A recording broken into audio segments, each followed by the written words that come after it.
Hola, benvinguts i benvingudes tots a la jornada d'alternatives en antibiòtics dins el cicle de jornades sobre insums controvertits en el marc del projecte europeu Orgànic Plus, del qual l'Escola Agrària Manresa en forma part juntament amb altres entitats europees.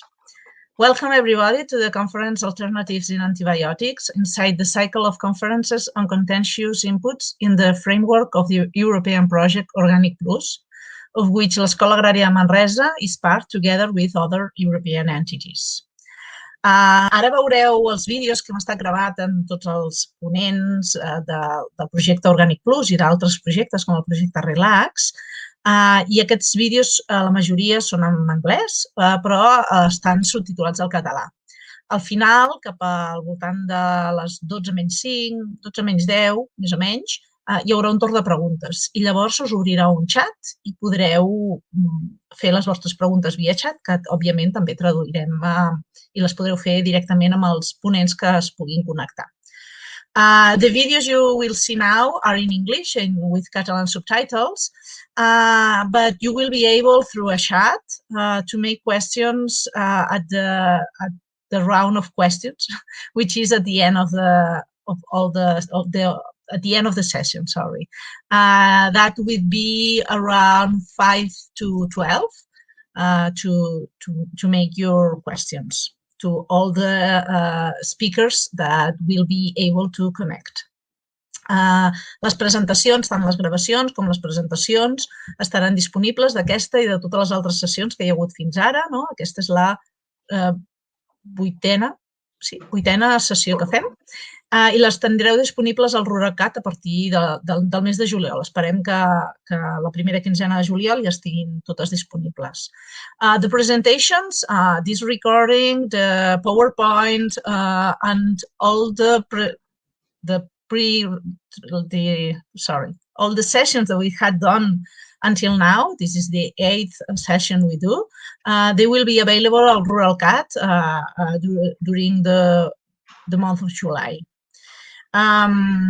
Pels que ja us heu connectat amb anterioritat, aquest primer vídeo, que és el que fa l'Ulrich Schmutz, és una presentació, una introducció al projecte Organic Plus. Per tant, si ja l'heu vist, no és que estiguem repetint la sessió, sinó que per totes les persones que no han estat puguin tenir aquests primers 10 minuts d'introducció de què és el projecte Organic Plus. I ja l'haureu sentit els que ja us heu connectat. This first video is an introduction to the Organic Plus project. For the ones that they had assisted to other conferences, probably you have already seen it. Per últim, us volem recordar, és important que sapigueu que aquestes sessions són gravades. Finally, we remind you that these sessions are recorded. I res més, disfruteu, enjoy.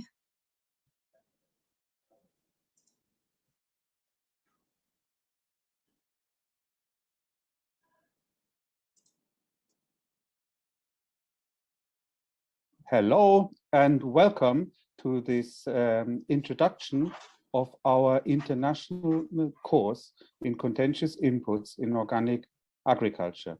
It's held at the Escola Agraria de Manresa in Catalonia, and I will give you the introduction. My name is Ulrich Schmutz, and I'm the coordinator of the Organic Plus project. I'm also a professor at Coventry University. We have a center, it's called Ryton Organic Gardens, and it's a center for agroecology, water and resilience. So you find my details there. And I will give you a little bit of an overview of this course. So then you have a good way into it in the following sessions. So welcome again. So we are a team of two large EU-funded projects called Relax and Organic Plus. I'm the leader of one of them. Lucius Tam is the leader of the second one. And together we had 8 million euros funding of 4 years. And we are now in our final year. We have a lot of results to share with you, but we haven't solved all the issues. So I want to give you a little bit of a issue where we are now. Organic farming has phased out contentious input a long time ago. it's something which has been done, and it's part of the DNA of organic movement. So it started with phasing out chemical fossil fuel fertilizers. We don't use them, and that's part of the organic regulation. We have phased out synthetic fossil fuel-based pesticides. There's also no GMOs, and there's also quite strict regulation on animal cruelty, or on a positive word, how to care about animals. So the word organic or agroecology, biological agriculture, aims to be a fairer, more ecological, more caring and healthier system innovation. These are also the principles of the organic movement. However, it is not perfect. So we need further improvements to organic. We can't just stay there. And this is in some way the kind of organic plus principle which we want to share with you, and which you also as a farmer or advisor are part of in a way to continuously improve organic. So I'm going a little bit back in a way to set the context of this course. So let's go just back before we look forward. So organic started almost 100 years now with a movement called organic biological farming and also biodynamic farming. So we go back quite a long time. There's a lot of history there. And then in 72, there was formation of an international, so both of those earlier things were a bit more in Central Europe, Switzerland, and what is now Poland. And then there was an international movement, the International Federation of Organic Agricultural Movements, that was founded in Paris. And this was a time before there was regulation on organic farming. And this came in Europe and in the EU in 1991. And ever since, regulation has been done. So our work, in a way, is to look where we are now. So are we in this year, 2022? We have just had an updated regulation on organic farming, and obviously have to say that there is also a big war, obviously, now going on in the Central Europe, which is also an issue of some of the contentious inputs we say later, especially oil and minerals. But we'll move on with that. And want to look more forward. So what was the project about? So looking forward is going to 2030. So we will have an official target from the Green Deal of the European Commission that we will have we aim for 25% organic land use in the EU. This is quite a big aim. Some countries like Germany, Austria, some smaller ones, they aim even further for 30%, and some of them have already achieved that. Liechtenstein, I think, is the highest, over 40%. So this is the big setup where we are in. And going now into the course, as I mentioned, we have those two projects. You can see their title. They both have a website where you can study and Google that in more detail. And both projects were kind of organized a little bit. We knew each other already that we were applying. It's still competitive, and other projects were not funded, but we try to be very synergistic always, so that we can kind of, in combination, can solve these issues of contentious input. So your whole course now will then tackle the contentious inputs we see now in organic farming and how we can overcome them in detail. So we have to go into the detail of copper.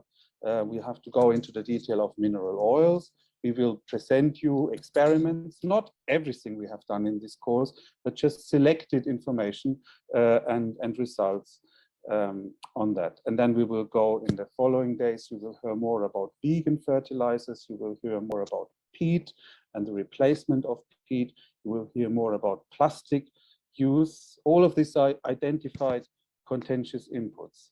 And then we have a big section also on livestock farming, because there we have also a lot of contentious inputs, synthetic vitamins, antibiotics, anthelmintics, so this is the treatment against worms, and also the animal bedding, which is often with conventional straw, which then has the pesticides in it as well.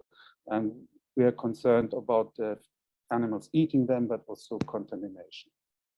We also had a big part of research on social science. We're not covering that in this course, but we will work also on the modeling, on the phase out. So you will get information on how, on the life cycle assessment and the social assessment, socio-economic assessment of the alternatives, and how we can model the phase out. So this is a little bit, and we follow this same template in all the different sections you have. And then you obviously have also 2 days of on-farm visits, because all this information needs to be put in practical, real farming changes, because otherwise it doesn't really make any difference to the environment and has limited or no input, which is obviously impact, which is important. So based on the information and the work we are doing, looking at alternatives, we then make recommendations mainly to the European Union and also other sector bodies who may have standards, when to phase out some of these remaining identified contentious inputs. So for example, and this is not, it's like a planning tool here. It's not the final answer, but we think the phase out has to be staggered. So some of the things we can phase out fairly quickly. For others, we need at least 10 years more time, research, alternatives need to be prepared. We don't want to ruin the organic movement by going too fast, but also we want to reach 30% or 25% in the next decade. So we need to do that in a growing market. And then there's others like antibiotics, which may take even longer to completely phase out. However, that may actually not be true, because depending on the research we do, it could actually also change. So this is another overview. So, and I also will finally end that we also already, because we are at the end of the project, we are thinking about the next steps. So I call them phase out mission proposals. So we want to have further research commissioned by the EU, and that hasn't been done yet. Also parts of it have. And they would be slightly different, because our work we're showing you was work which was more commissioned in research labs and trial sites. And this wider phase out would be even more connected to farmers. We already connected a lot to farmers in our project, but an innovation action would also include farmers as micro enterprises. So then we can do commission trials on farms, so that everyone is kind of has help in a way to try the alternatives and also create. We will hear, this is another word I haven't mentioned yet. For some of them, we also think you need a system solution, which means a redesign of the organic system, which in many cases is a little bit, what we could say, old-fashioned, because it was converted from conventional farming. So we have a system like in apple trees, citrus, which worked really well under the planting densities of conventional agriculture. Then it was converted to organic, and now it doesn't really work so well. So we need to have a system redesign, including agroforestry and mixed farming, so we get a whole new system where we don't have these problems. And this is all from me now. So I thank you for your attention up to now. So I would say, please enjoy the course, and obviously some of you may be more interested in horticulture and other more in livestock, and that's clear. But I think this project has also helped, because it has so many issues, help bring the organic movement together and remind everyone that there is this interconnection between mixed farming, livestock, and even in horticulture, where you can do that. And then my final word is, please also take some action. Do some experiments on your farm. Try some of these alternatives and see how how it goes. And then I hope we can create an organic plus system, a world almost, where we do not need all these fossil fuel products. Obviously, a main thing is also the climate change. Heat, for example, if we don't use it, we can protect all the peat bogs on our planet, and they have an enormous potential to mitigate climate change. So it may look like a small step for you on your farm, but it is actually quite important to come to this bioeconomy or cyclical economy, as we call it, on a larger scale. So thank you again for your interest in this, and I hope you enjoy the course. Bye.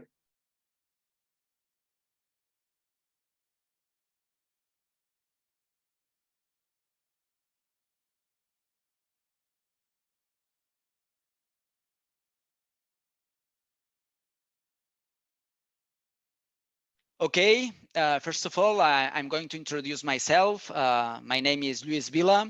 I'm a veterinarian. I'm working as agronomist in the plant protection service. So I'm working with plagues and disease of the different crops here in my region, but I also have my own project specialized on organic pig farming that is called Lebora.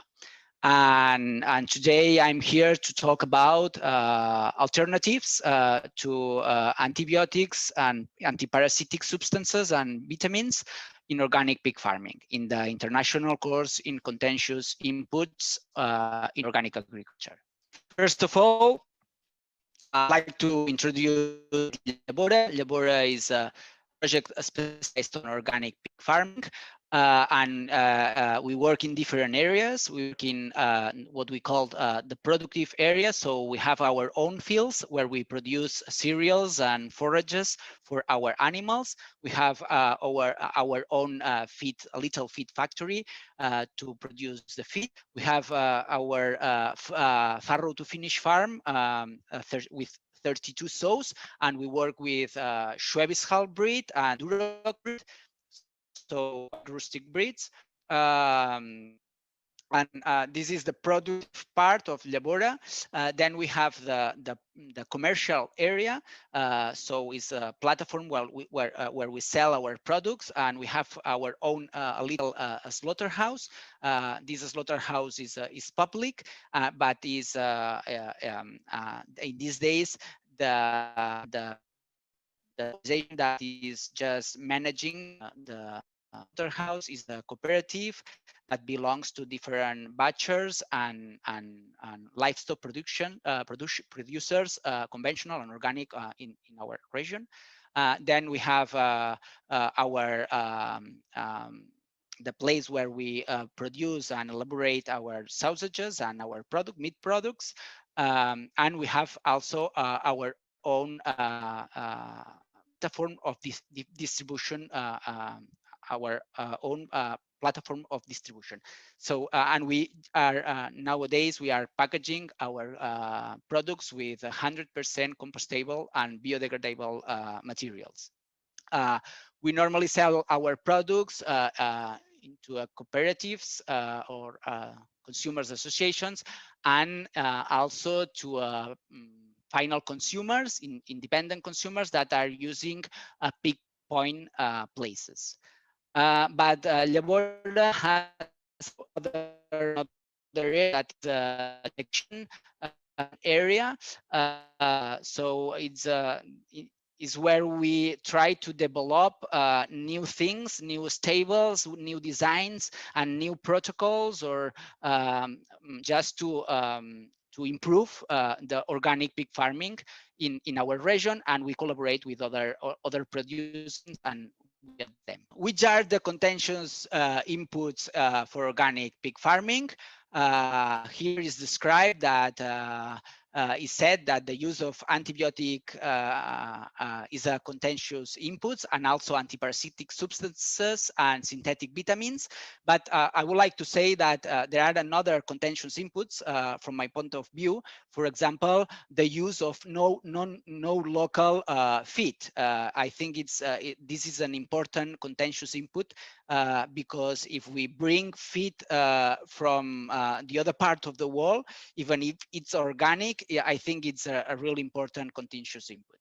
But we are going to talk about antiparasitic substances, antibiotics, and synthetic vitamins, and we are going to focus, because we don't have a lot of time, to talk about antibiotics. Here we can see the dates of discovery of distinct classes of antibiotic drugs, and we can see that most of them were discovered 100 years ago. We can see here, for example, penicillin is well known. It was discovered by Fleming in 1928. But here we have most of the substances that we have in these days just to treat different illness. And it's important to see that we have a void of discovery in the last decades. And this is important because this means that we have to take a lot of care of the substances that we have in this chart. We are not having a lot of care of these substances because we are using them as a productive inputs or economical inputs. So we are not using them as a health inputs or just to prevent illness. We are using them just to take more profit take more profit of our company, and this at the end, what happened is that we are using big amounts of antibiotics in our animals. And for example, this depends on the countries. But for example, in Spain, the factory farming in Spain is using big amounts of antibiotics just to produce their meat. And this has important consequences to the countryside, to the environment, and to the health of other animals and even to the humans. Because when these big amounts of substances are given to the pigs, then most of these substances at the end arrive to the countryside through the soil, through the water, and not only the antibiotic substances is arriving to the countryside to the resistance genes. So we are spreading bacteria or genes with the capacity to be resistant to these substances. And this is a big issue. It's an interesting question that maybe you can discuss a little bit after the speech or after the class. Is it possible a free antibiotic production? I'm talking about factory farming. Is it possible a free antibiotic production without changing the production conditions? So the factory farming can produce without the use of antibiotics? Yeah, probably they can produce reducing quite a lot the antibiotic use, but without we have to discuss. I'm here to talk about factory farming, so now we are going to talk about organic pig farming. And first, a little review of the antibiotic use and the importance of these substances. And we have to know that in mammals, an important part of defense capacity is created in the gastrointestinal system. And this is what we call the bacteria that are interacting in the gastrointestinal system is what we call microbiota. What's the problem is if we are using big amounts of antibiotics or a lot of antibiotics are given to young animals, we can affect the microbiota and therefore the defense capacity of these animals. So the symbiosis balance between the animals and its microbiota is really complex, and we will see a chart now. And there are many factors and organisms that are helping in the defense capacity, natural defense capacity of the animal. we are not going to explain this chart because it's really complex, but we can see that there is a relation, a really complex relation between the bacteria that we have in our gastrointestinal system and the immunity capacity. So we have to have a lot of care of the use of antibiotics, because if we are using them through the water or through the feed, because then we can destroy this ecosystem, this ecosystem of the gastrointestinal system, and has less defense capacity.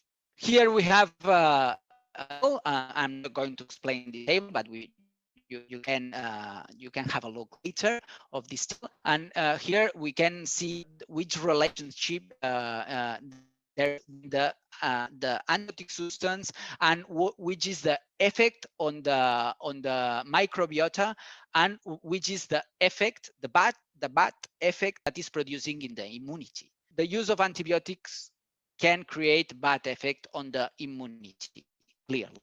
So for that reason, in organic farming, it's forbidden the use of antibiotics for productive or economical reasons.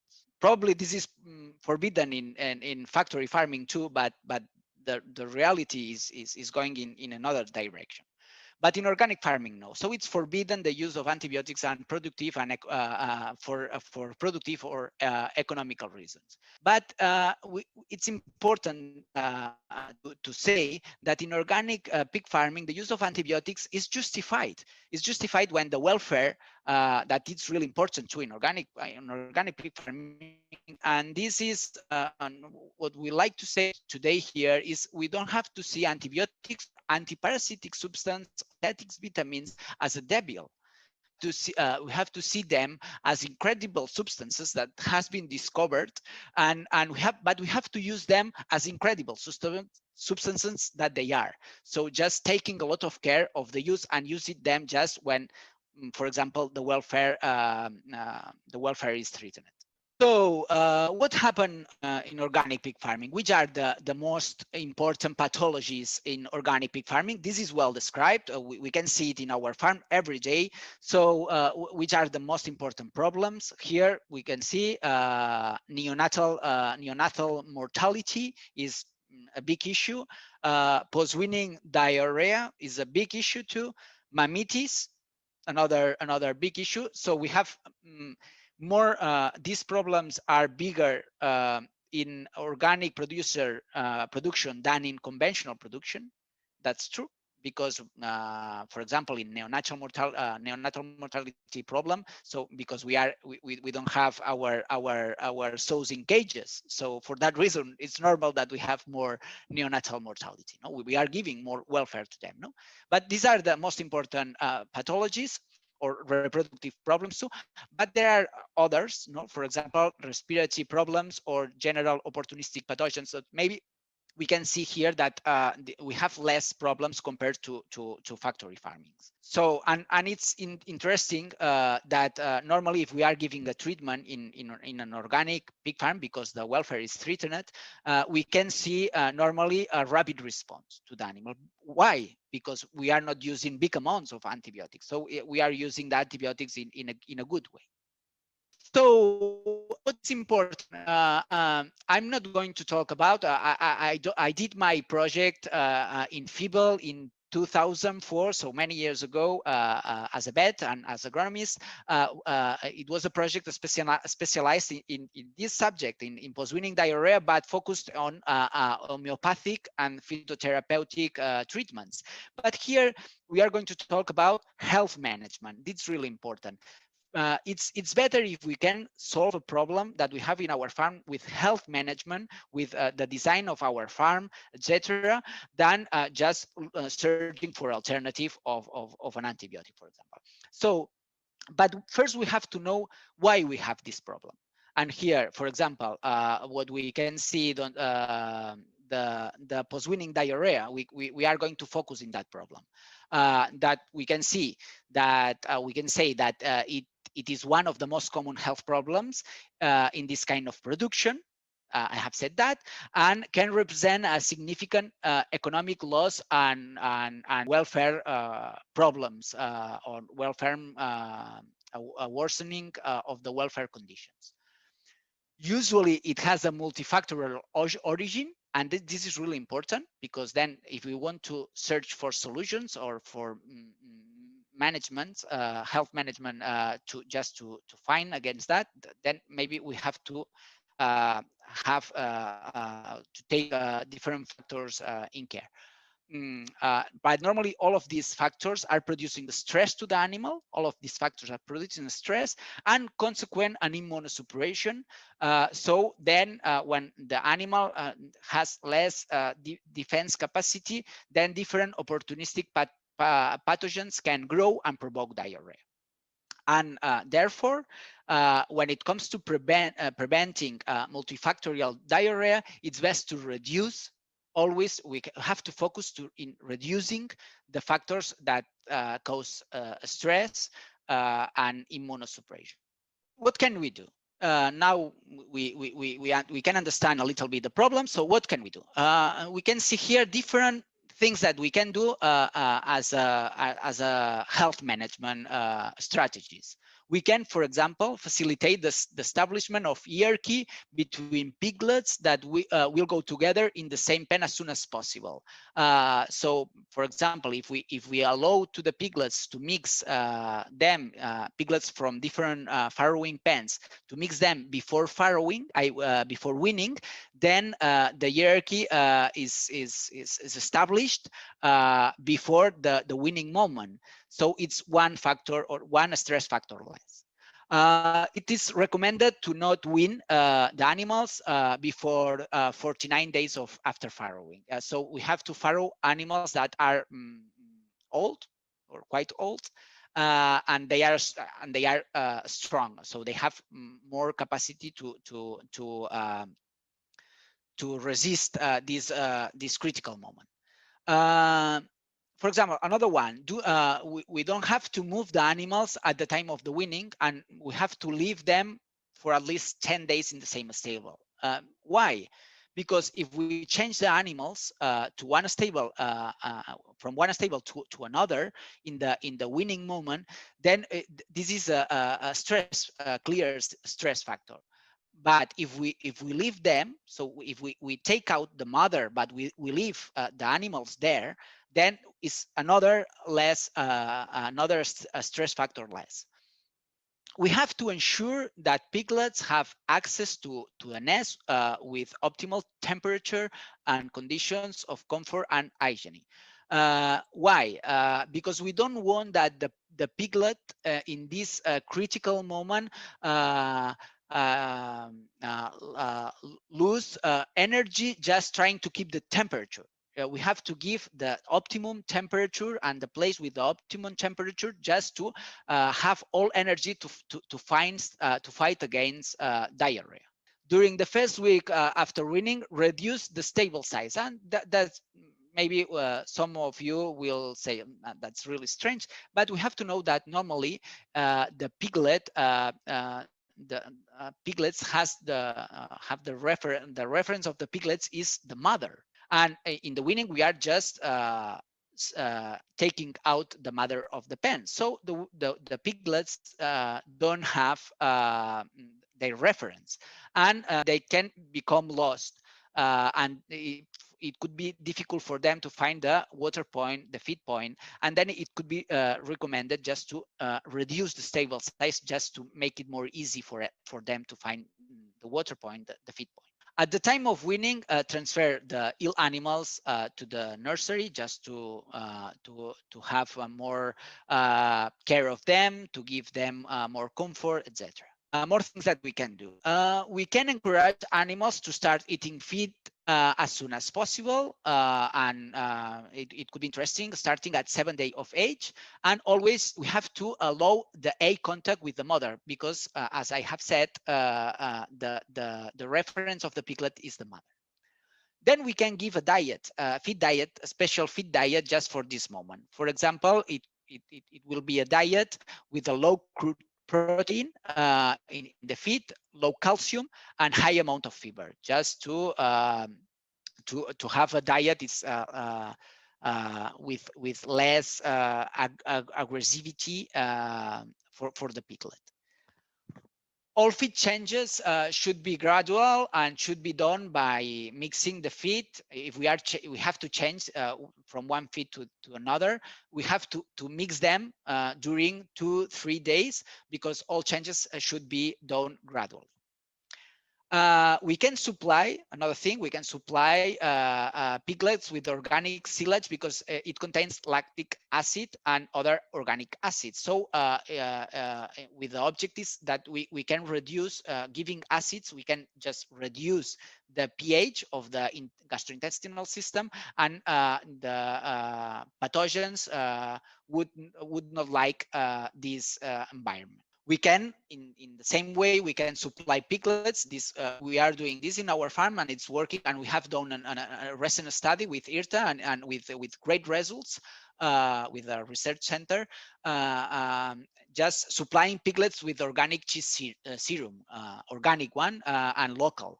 And it's really interesting, because this cheese serum has an effect to the piglets that is just reducing the pH, but also rehydrating the animal. In the same way, to add some clean soil, humic acids, so reducing as well the pH to the winning pigs. And the soil, it's really interesting too, because it's a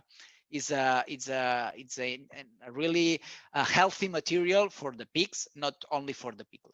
Then we can acidify water too, for example, with apple cider vinegar, organic one, and with the same objective, just reducing the pH of the water, and therefore the pH of the gastrointestinal system. Obviously, we have to be sure that animals have proper access to the water with a correct flow, and that piglets are drinking the water, enough water that they normally need. But maybe we can do all of this, and we can have problems as well. So then we can have more actions, or we can do more actions, or we have another tools. For example, we can provide electrolyte solution to prevent dehydration. This is a home formula, but we have more. For example, this one is 1 liter of water, 2 tablespoons of sugar, half tablespoon of salt, half tablespoon of soda, and a cup of lemon juice, so an acid. And this has this effect of rehydration and to degrowth the pH of the system, of the water and the gastrointestinal system. Then we can we can ration the feed and give the feed in small amounts, for example, 3 or 5 times a day. But we have to be sure that all piglets can eat at the same time, because if not, we will have some piglets that are eating a lot and they can have problems because they are eating quite a lot, and another ones that they have less energy because they are not eating. So it's important, if we are we ration the feed, we have to be sure that all piglets are eating at the same time. Then we can use other phytotherapeutic formulas or prescriptions for diarrhea, in this sense, like, for example, this one that is prepared with chamomile. And at the end, if we are doing all of this and we have problems and we cannot solve them, then it's the time that we have to call our vet, and then maybe provide alternatives, or if not, an antibiotic treatment, because the welfare is threatened, and in the most just for the most affected piglets. And we have to know that if this happens, we have to identify the pigs, until they are slaughtered. It's important in organic farming just to reduce these substances, antiparasitic substances, antibiotic substances, and vitamins. It's true that, for example, for antiparasitic substances, maybe it's easy because we can just act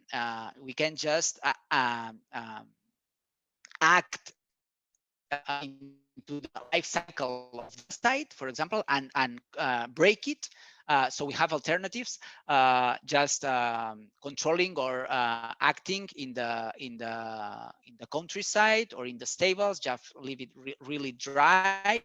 So we can just broke the life cycle of the parasite. So we have more tools maybe.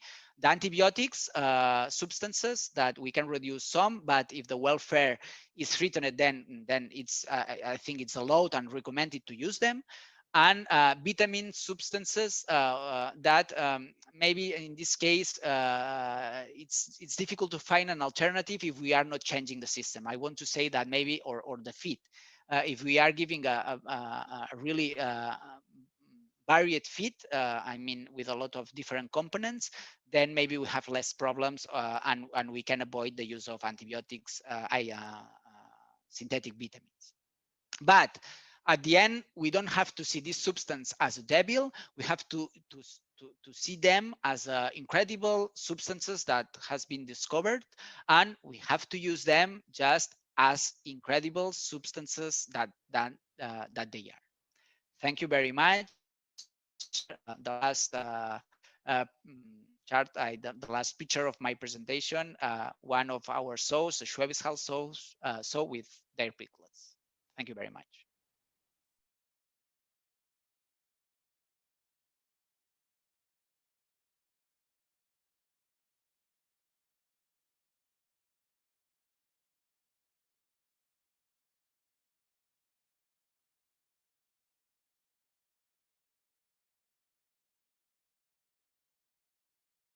Hello to everyone. I am Massimo De Marchi, professor at the Department of Agronomy, Food and Natural Resources, Animals and the Environment of the University of Padua, and I am the WP4 leader in the Organic Plus project. The title of my talk is Strategies to Enhance Organic Beef and Dairy Health Status. And talking about improving the health status of the animals means preventing them from becoming ill. And the good practices or strategies that I can put in place in the farms are mainly improve animal welfare and health biosecurity. To enhance the management strategies, I will talk about the PLF, so precision livestock farming, and the use of bedding materials, alternative bedding materials, or to try to make some practical input about the new phenotypes that we can record from dairy and beef farms.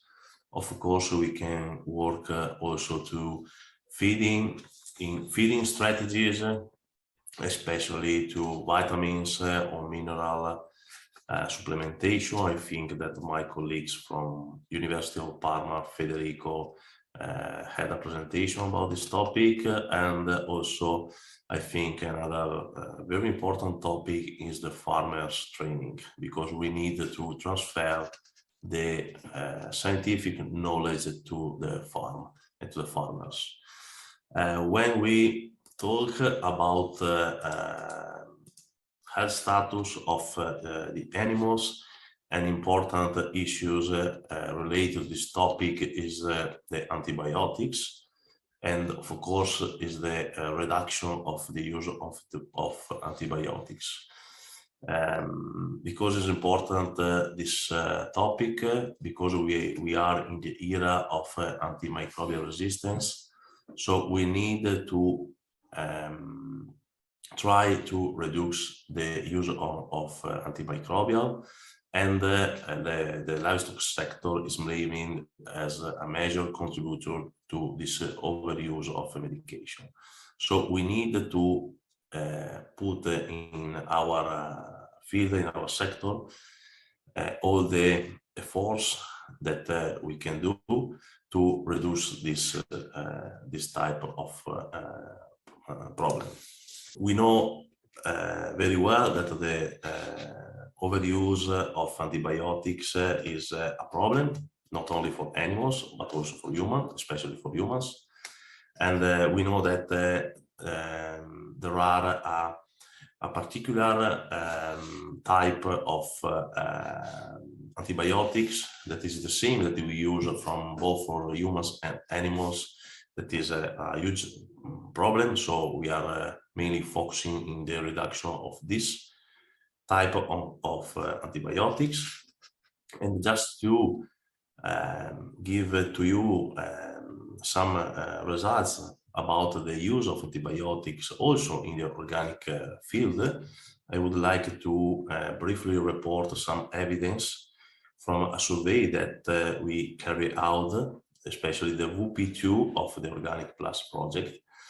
And in this survey, we interview more than 2,000 consumers across Europe, and we ask to the consumers to provide to us the feedbacks and the feeling about these keywords.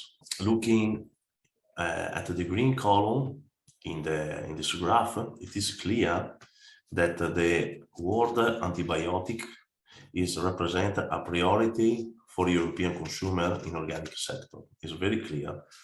In the same survey, we also collect some feedback from the consumer, and they report that they are in favor to make the regulation about the use of antibiotics more stricter respect to the actual regulation. So the consumers have in mind this problem.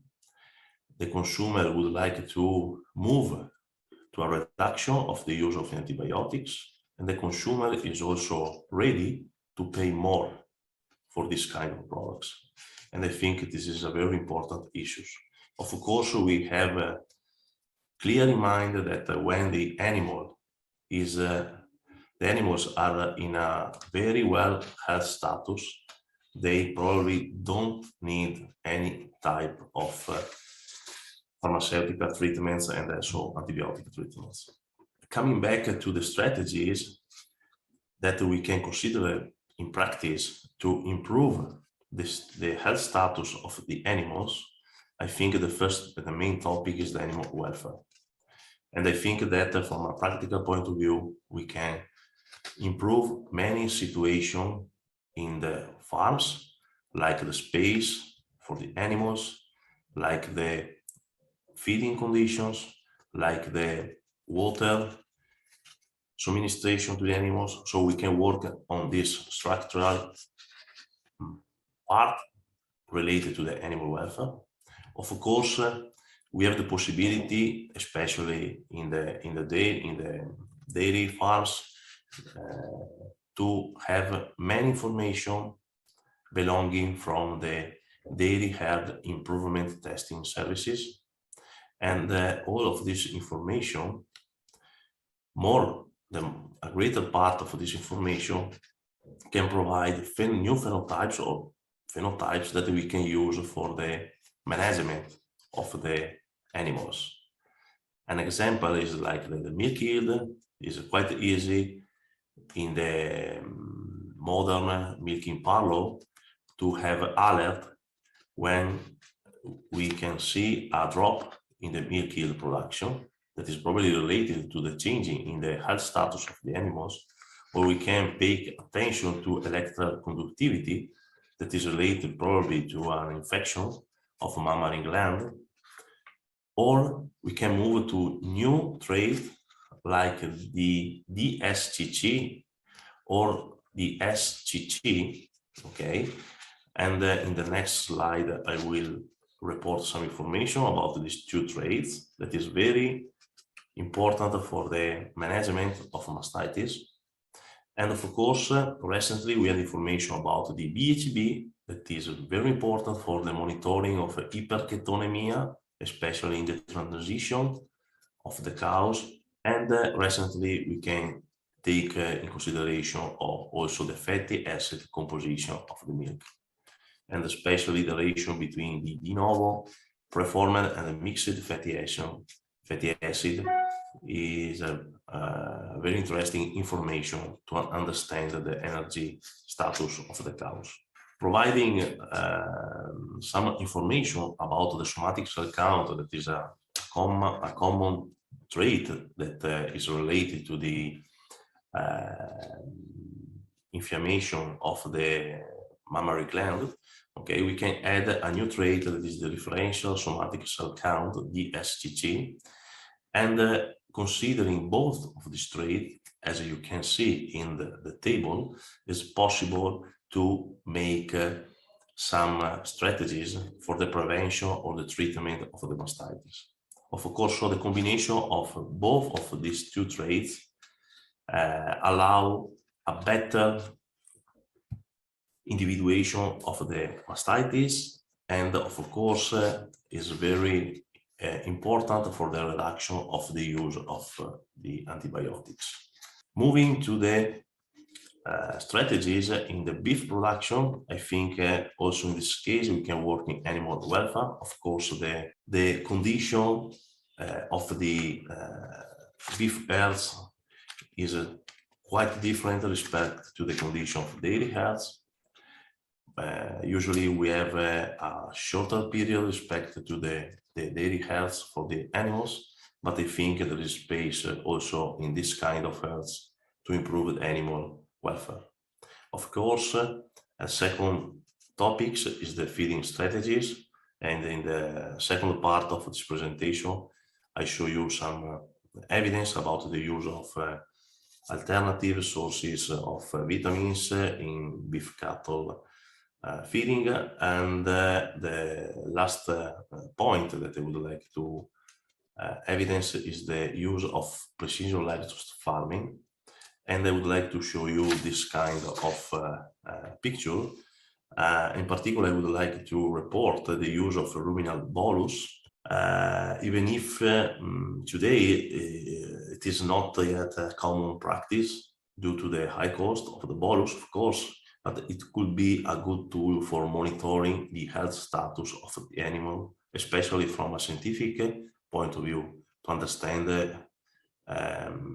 many traits and to understand many phenomena. In the graph you can see the rumen pH trend, the temperature of the animal, the activity of the animals, and the activity of the rumen.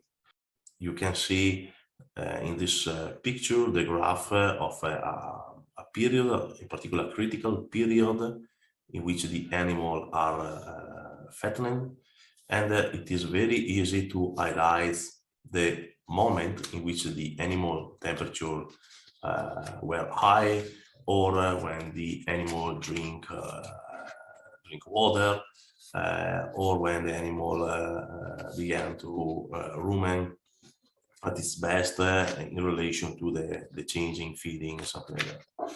So I think that this is a new technology that is, I suppose, that will be available soon for many farmers, and it is very important to have online information about the health status of the animals, and so this technology allows the prevention of sick animals, and so this technology will be very easy to reduce the usage of antibiotics.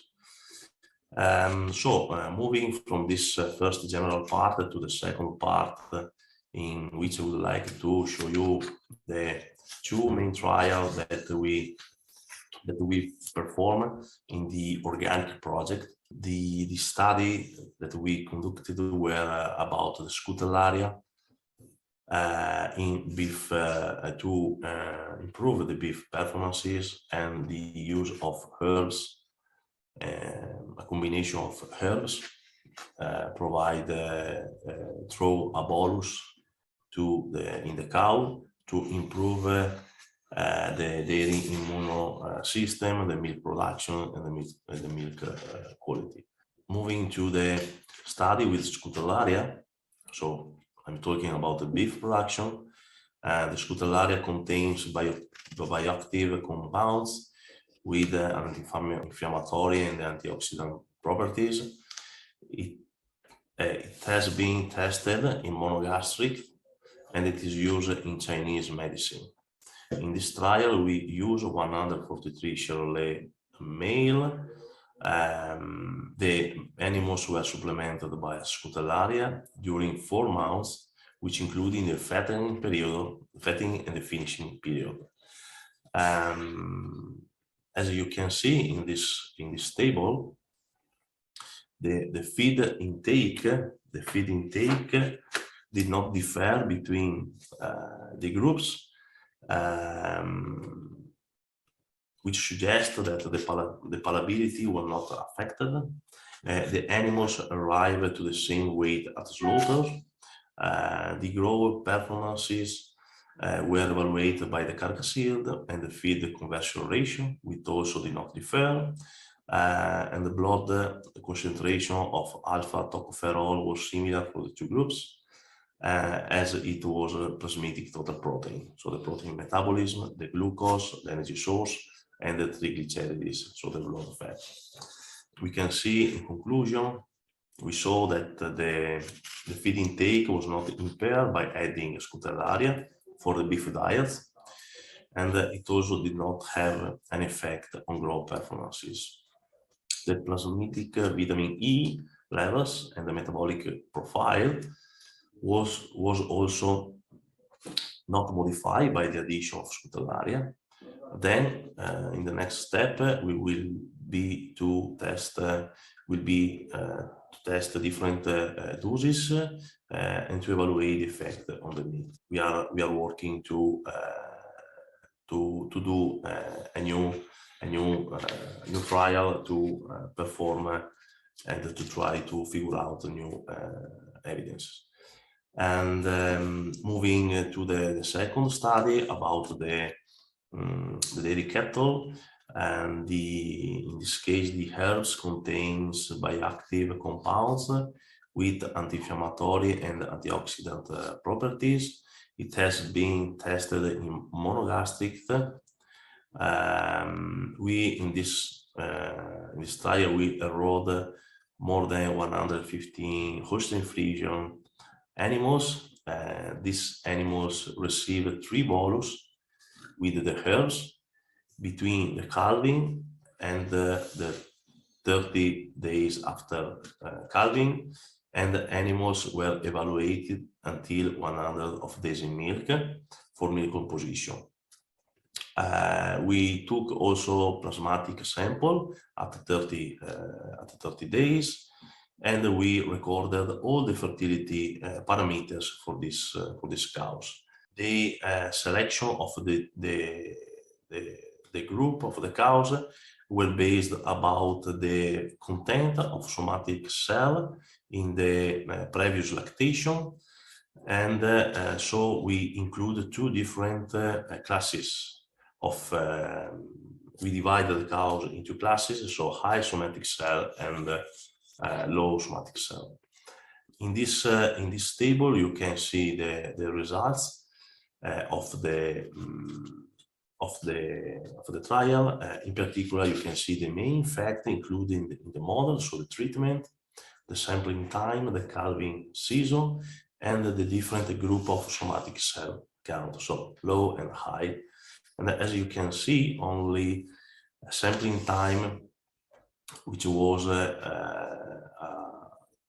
at 30 days, 70 days, and 100 days, and the calving season have a significant effect, okay, on of course on some of the study traits, and the treatment applied with the bolus that contain the herbs has no effect, not even when considering the group of cows with high or low somatic cell in the previous lactation. About the plasmatic traits, we also do not see differences between groups, but we can observe a tendency regarding the plasmidic value of vitamin E that is greater for the, as you can see in the table, that is the vitamin E is greater for the animals receiving the bolus. finally, for the fertility traits, we did not found any statistical differences between the cows with or without supplementation. So, moving to the conclusion of these two trials, we can conclude that we did not see a detrimental or beneficial impact on milk production, composition, metabolic profile, or fertility trait, but we saw a slightly greater plasmatic vitamin E increasing in the treated animals.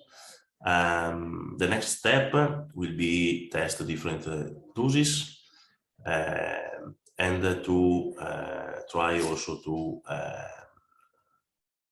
analyze in deep some fertility issues related to the supplementation of different kinds of bolus with herbs to particular category of cows, so for instance, the cows with high level of somatic cell count, or cows that show the fertility problem, or cow that is in particular condition of stress.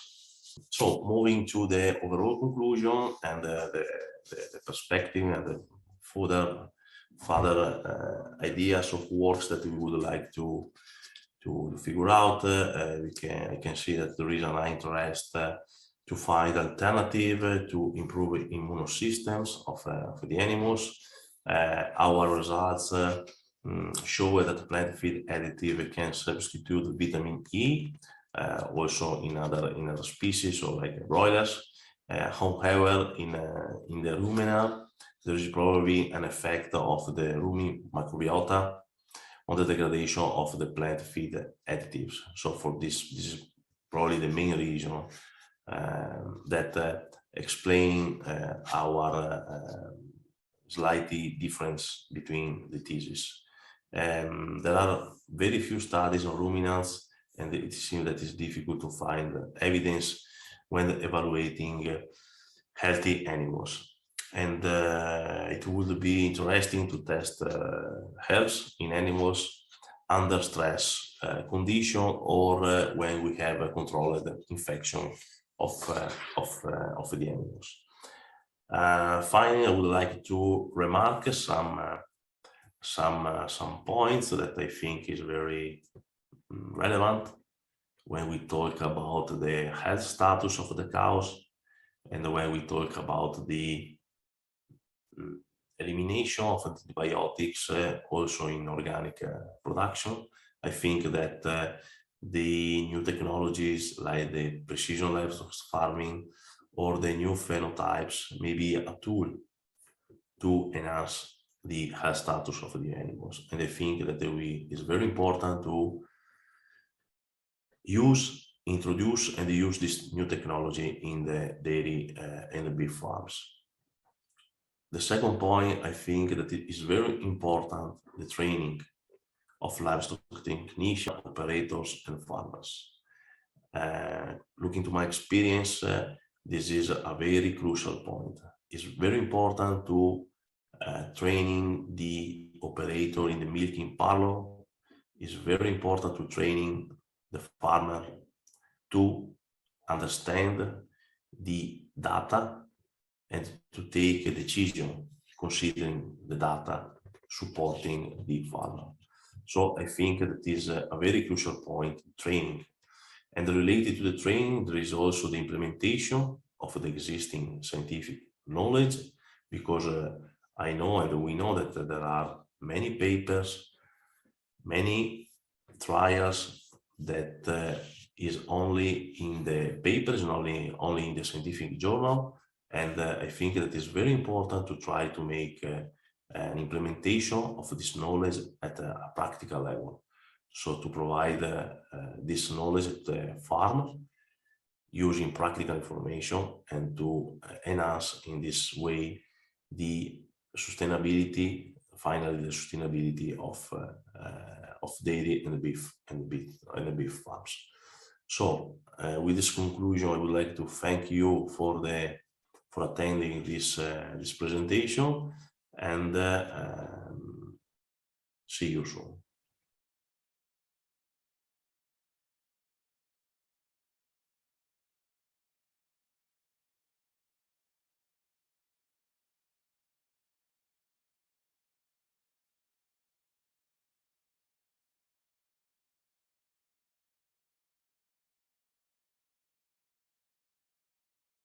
Good morning, everyone. My name is Federico Righi. I'm a professor in Parma University, and my area of interest is animal nutrition. Today, my goal is to show you some results we obtained in an in vivo experiment made within the project Organic Plus, which is a project designed to phase out some contentious inputs from organic agriculture in Europe. My task in particular was to test possible substitute to synthetic vitamins and other substitute to conventional bedding materials used in organic poultry production. This topic is of great interest because organic farming is still using some inputs from conventional, let's say, conventional agriculture. And these inputs include the vitamins, and we will try to substitute vitamins using specific feed additives. And includes also the use of conventional straw that we will try to substitute by organic materials for bedding. The first trial is related to the attempt to substitute vitamins. We used a total number of 252 Ross broilers. They were housed in a specific pen, heated and under control for the temperature and the light. And we try to guarantee at least 16 hours of light per day. But the density of the animals were the ones, let's say, the ones needed by rules. Okay, we created 3 groups in this case. Since the objective was to substitute synthetic vitamin E, we created 3 groups with vitamin E group receiving a standard amount of vitamin E in the diet, and other 2 groups, one where the vitamin E was completely substituted by green tea, and the other by a mixture of green tea and Resinox, and the other group where the vitamin E was substituted by a commercial product called Oxystim. Okay, let me explain. Green tea is a normal extract from green tea, of course. Resinox is a concentrate extract of grape skins, and while Oxystim is hydrolyzed polyphenols from wood, obtained from wood. The main novelty of this trial in comparison with other trials made with natural products is just that we tried to equalize the antioxidant capacity of the diet. What I mean? I mean that given the specific amount of vitamin E, we tried to obtain the same antioxidant capacity of the diet provided by vitamin E in the vitamin E group. Basically, what we tried to do was to have the same amount of antioxidant in the diet. I have to highlight here that sometimes the trials made with natural products are done with doses of natural products that are just the doses that are recommended by the producer, but there is no scientific base for these doses. So what we tried to do was to calculate the antioxidant capacity through specific chemical test, to calculate the antioxidant capacity of the mixture of Resinox and green tea, and the antioxidant capacity of the Oxystim in relationship to the antioxidant capacity of vitamin E. Then we balanced the amount of the mixture of Resinox and green tea and the quantity of Oxystim based on their relative antioxidant capacity in comparison to vitamin E. So at the end, what we did was to add the standard amount of vitamin E, which is basically 0.05, is 50 milligrams per kilogram of diet, vitamin E. This is the standard amount. And to obtain the same antioxidant capacity of this diet, we added a proportional amount of the mixture and off-16. Basically, what we obtained was that we needed to add 0.74 grams per kilogram of the mixture raisin oxide green tea and 3.65 grams of oxysteam per kilogram of diet in order to obtain the same antioxidant capacity of vitamin E. This will reduce the variability of the results that we see in the literature, because if you start with the wrong amount of antioxidant in the diet, then every other results will be a little bit randomized by the wrong amount in the diet. So at the end, we mixed the amount of antioxidant in 3 different batches of feedstuff, 3 different batches but with the same composition, and you can see that we obtained the same composition both for the starter phase and the grower phase of the poultry. Basically, the amount of dry matter, of ash, of crude protein, of ether extract, and crude fiber were the same in the 3 different groups. We raised the animals up to 84 days of age. 84 because the organic livestock rules wants us to raise the animals at least for 81 days. We were doing weekly measurements, so we decided to use 84 because it's the end of the last week. Okay, it was the end of the last week. Here you can see the curve of the individual feed consumption from 7 to 84 days of age. What we can say is that there were no significant differences in the feed intake, feed consumption by the animals of the 3 groups. And this is something that can be considered positive, because sometimes the polyphenols contained in the natural antioxidant have some taste or flavor that can affect the intake of feed by animals. In this case, we didn't have any effect on the feed intake by the animals. The same results were obtained for water consumption. You can see that even if there is some irregular trend, basically the water consumption was very similar between the 3 groups, and statistically there were no differences. And this is the individual body weight, so the growth of the animals, the growth curve of the animals was, you can see you cannot distinguish the 3 different curves because they were identical. Basically, they were identical. The dotted line is the recommended curve by the Aviagen company, which is the producer of this genetic of broilers. So basically, we were a little bit under the expected growth curve at 42 days, but at 84 we were perfectly online with the Aviagen recommendation. Feed to gain ratio were very similar between the 3 groups again, and the same was for feed efficiency, that basically are 2 different expressions of the same result. Feed to gain ratio is the amount of feed needed to obtain the unit of growth, and the feed efficiency is the amount of growth obtained by the unit of feed. So they are reciprocal, basically. And you can see that they were absolutely similar between the 3 groups. Concerning the metabolic profile and the antioxidant status of the plasma of these animals, you can see that basically total protein, albumin, globulin, and glucose in blood were the same in the 3 groups. Some small difference for globulin here. Oxysteam was a little bit higher, but just numerically, not statistically. This could be also positive because globulins are something also related to immunity, and having higher immunity level is something positive for animals.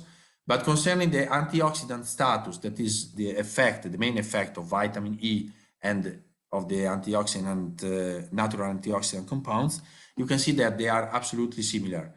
This is the value of the ferrin reducing ability of plasma.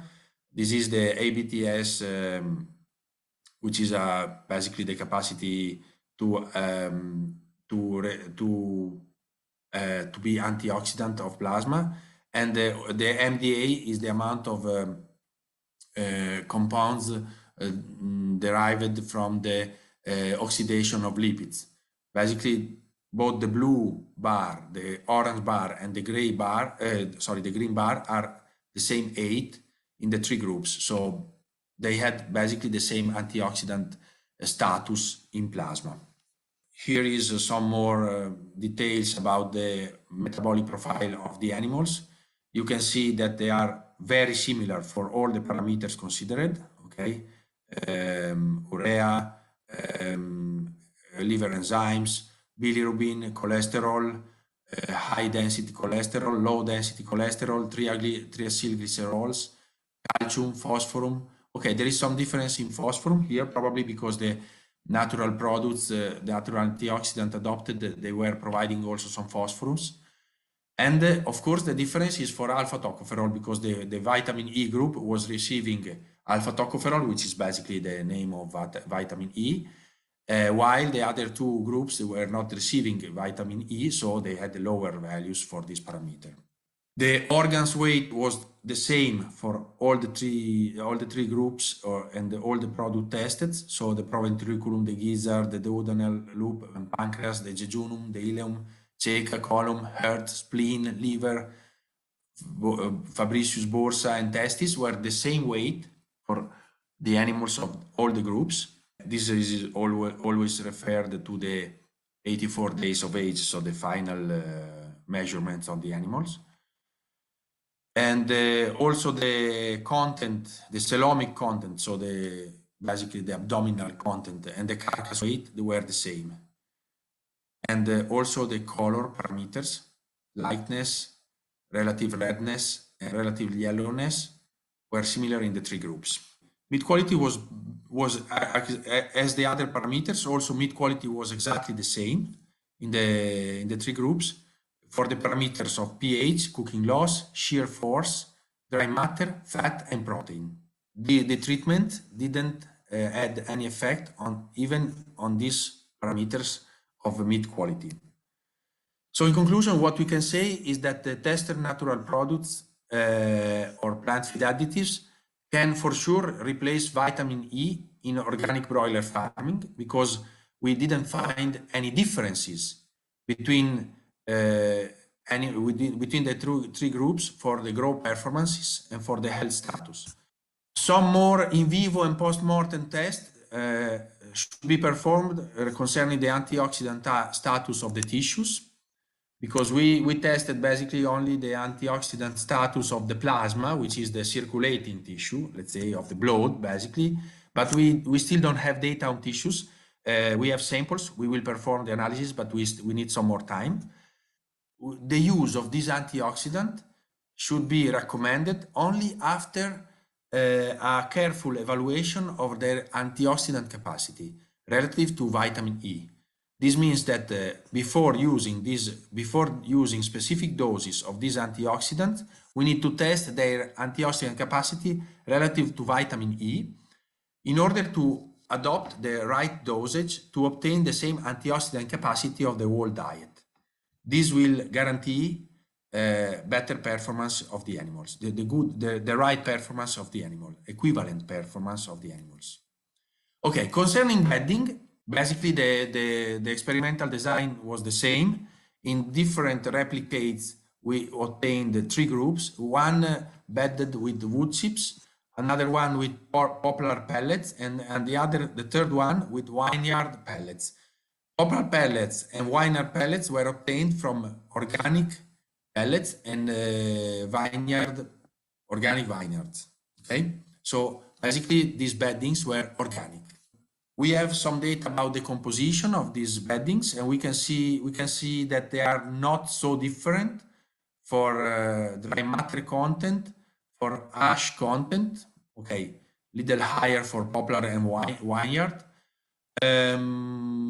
And some difference can be recovered maybe in fiber fraction, where the NDF is similar between the three groups, but ADF, so the pool of cellulose and lignin are lower in the vineyard pellet. These are some pictures. You can see the poplar pellet and the vineyard pellet here in the left side of the slide, and you can see the chicks just arrived, just housed on the vineyard pellet here. Okay, feed consumption was similar between the three groups. Even there was some numerical difference, okay, but not statistically significant. And there was some differences.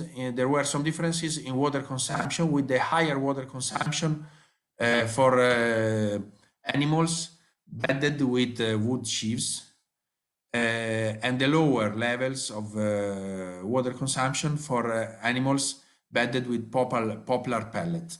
We don't have a real explanation for this. Maybe we can find something at the end of the presentation concerning the temperature and the humidity of the bedding, but we will try to give some explanation about this later. Body weight. Basically, the animals were growing in the same with the same rate, let's say. So at the end of the trial, the difference were minimal between the animals of the different groups. Feed to gain ratio, again, was quite similar between the two groups. You can see there are no asterisks here, no significant differences from a statistical point of view, even if numerically there were some differences that for some breeders could mean something. How to evaluate the quality of a bedding? Okay, the performances are important, but for sure the most easier way to understand if a bedding is good or not is to evaluate the cleanness and the lesions of foot, hock, and feather in general. Okay, so here you can see how we evaluated the foot pad.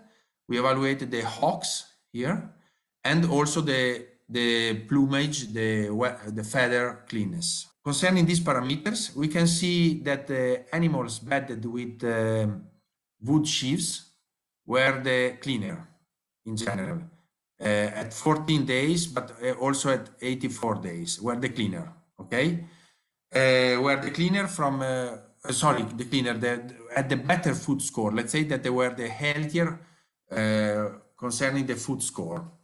Something similar can be said at 84 days of age for the hock score. So basically, at the end of the cycle of growth, the animals had less lesions in the hock. Okay, and again, the animals were cleaner. Also, concerning the feathers were cleaner at the beginning and at the end of the trial when they were bedded with wood sheaves. Okay,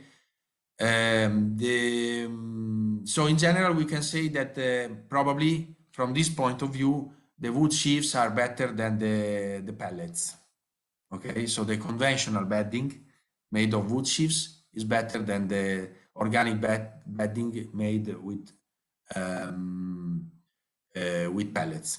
Humidity in general was a little bit lower, at least at 42 days in the vineyard pellet, even if this difference was very small at 84 days. Okay, but still present. I would say that actually the vineyard was better only at the first interval at 42 days, while the humidity was lower at the end with wood sheaves at 84 days. So pellet was not performing very well in the long term. And there was also some difference related to the pH, and the lower pH could somehow justify increase in hock and in hock lesions, because the acidification of the bedding could be somehow detrimental for the epidermic layer of the skin. Metabolic profile. Okay, this is difficult to read, of course. We have differences in general. What I want to highlight is that for several parameters we have differences between the wood sheaves, which is in blue, and the pellets. You can see we have BAA, BAA, BAA almost everywhere, or sometimes ABB. These highlight differences that are big between wood sheaves and pellets. Okay, so somehow the bedding can affect the metabolism of the animals. If we look at the 84 days, which is on the right, you can see that there is a difference for the glucose level, which is higher with wood sheaves. The creatinine level, which is higher with wood sheaves, creatinine is a lever of kidneys function, and we have higher triglycerides also in wood sheaves, but we have lower, for instance, phosphorus and higher calcium. Okay, so basically, take-home message about this is that the pellet behave differently from a metabolic point of view in the animal.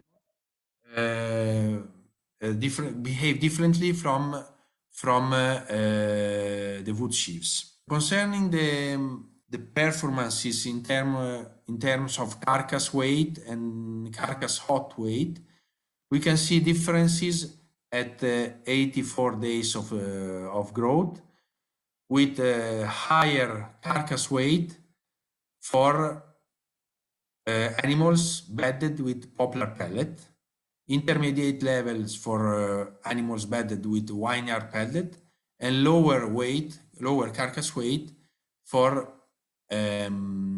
animals bedded on wood sheaves. So this is something that should be taken into account because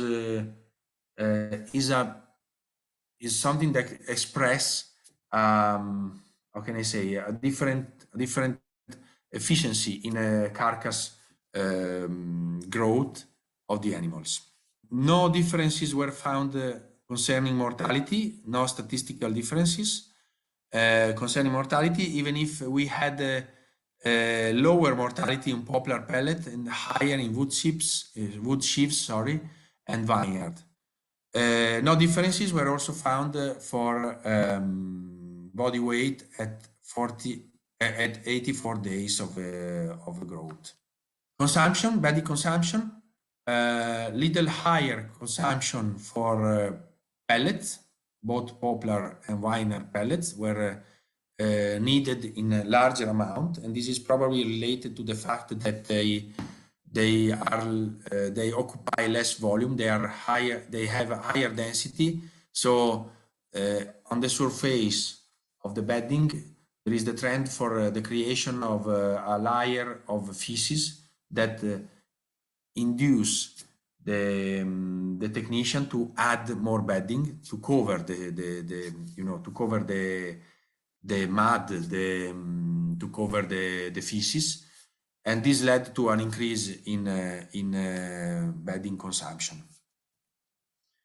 Humidity, I can say that the wood sheaves are more sensible to variation in humidity. So you can see that the wood sheaves had higher spikes, daily spikes in lower and higher humidity levels. So basically, the wood sheaves can absorb and release water much easily than the pellets.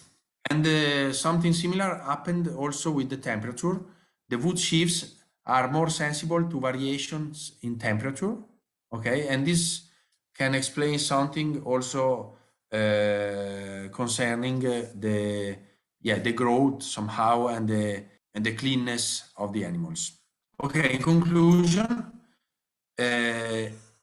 if we talk about conventional rearing system that last basically 42 days, the alternative bedding materials doesn't affect animal growth performance, even if the Hock score was better for pelleted bedding. So in the short period, probably pellets can be better somehow of wood sheaves. 1 year pellet was the driest at 42 days of growth, and some differences in coelomic content and hot carcass was related to the use of wood sheaves. So in the short period, we can accept the different bedding almost independently, but we know that the pelleted bedding could be better during the short period.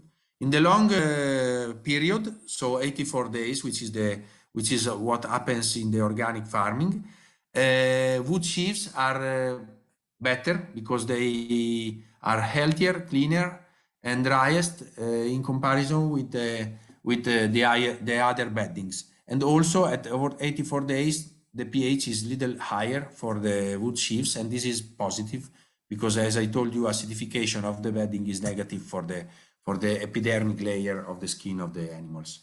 However, carcass weight was higher for pelleted for the bedding, the pelleted bedding, in comparison to wood chips, and meat of the animals reared on pelleted bedding was softer and richer in protein content, even if these differences were only numerical and not significant. So it's something that I want to highlight, but deserves for sure more studies and more deeper, let's say, deserves deeper studies and further research. Okay, with this, I thank you very much for the attention.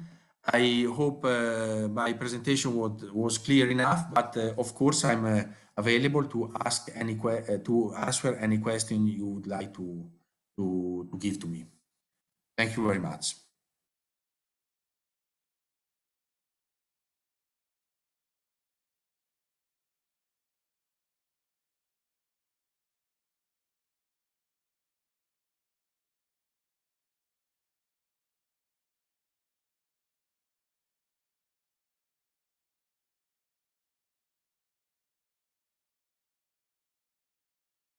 Welcome everybody to this session.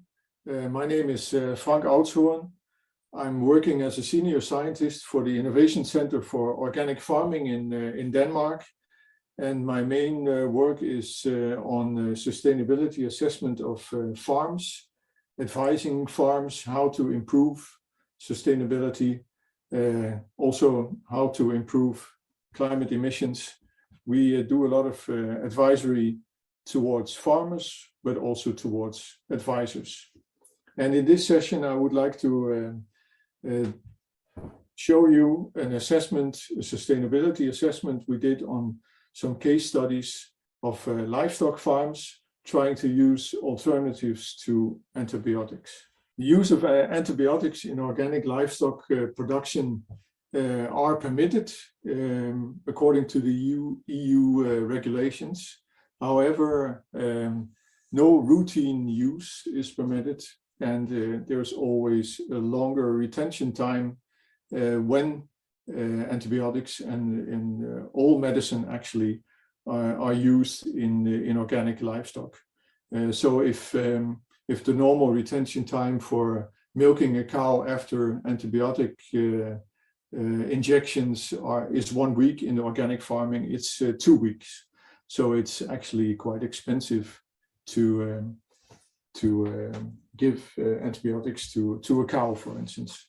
There should always be a veterinary prescription, and the registration should always be done for each animal with with the tag number of the animal, except for poultry and rabbits, which are usually large herds. When the animal has been treated more than 3 times within 12 months, it is considered to be non-organic.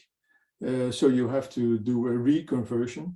And when the animal production cycle is shorter than 1 year, for instance, for a broiler or for a slaughtering pig, then more than 1 time already means that you have to reconvert. So usually the animals then should be killed or moved to other farms if you have to treat them.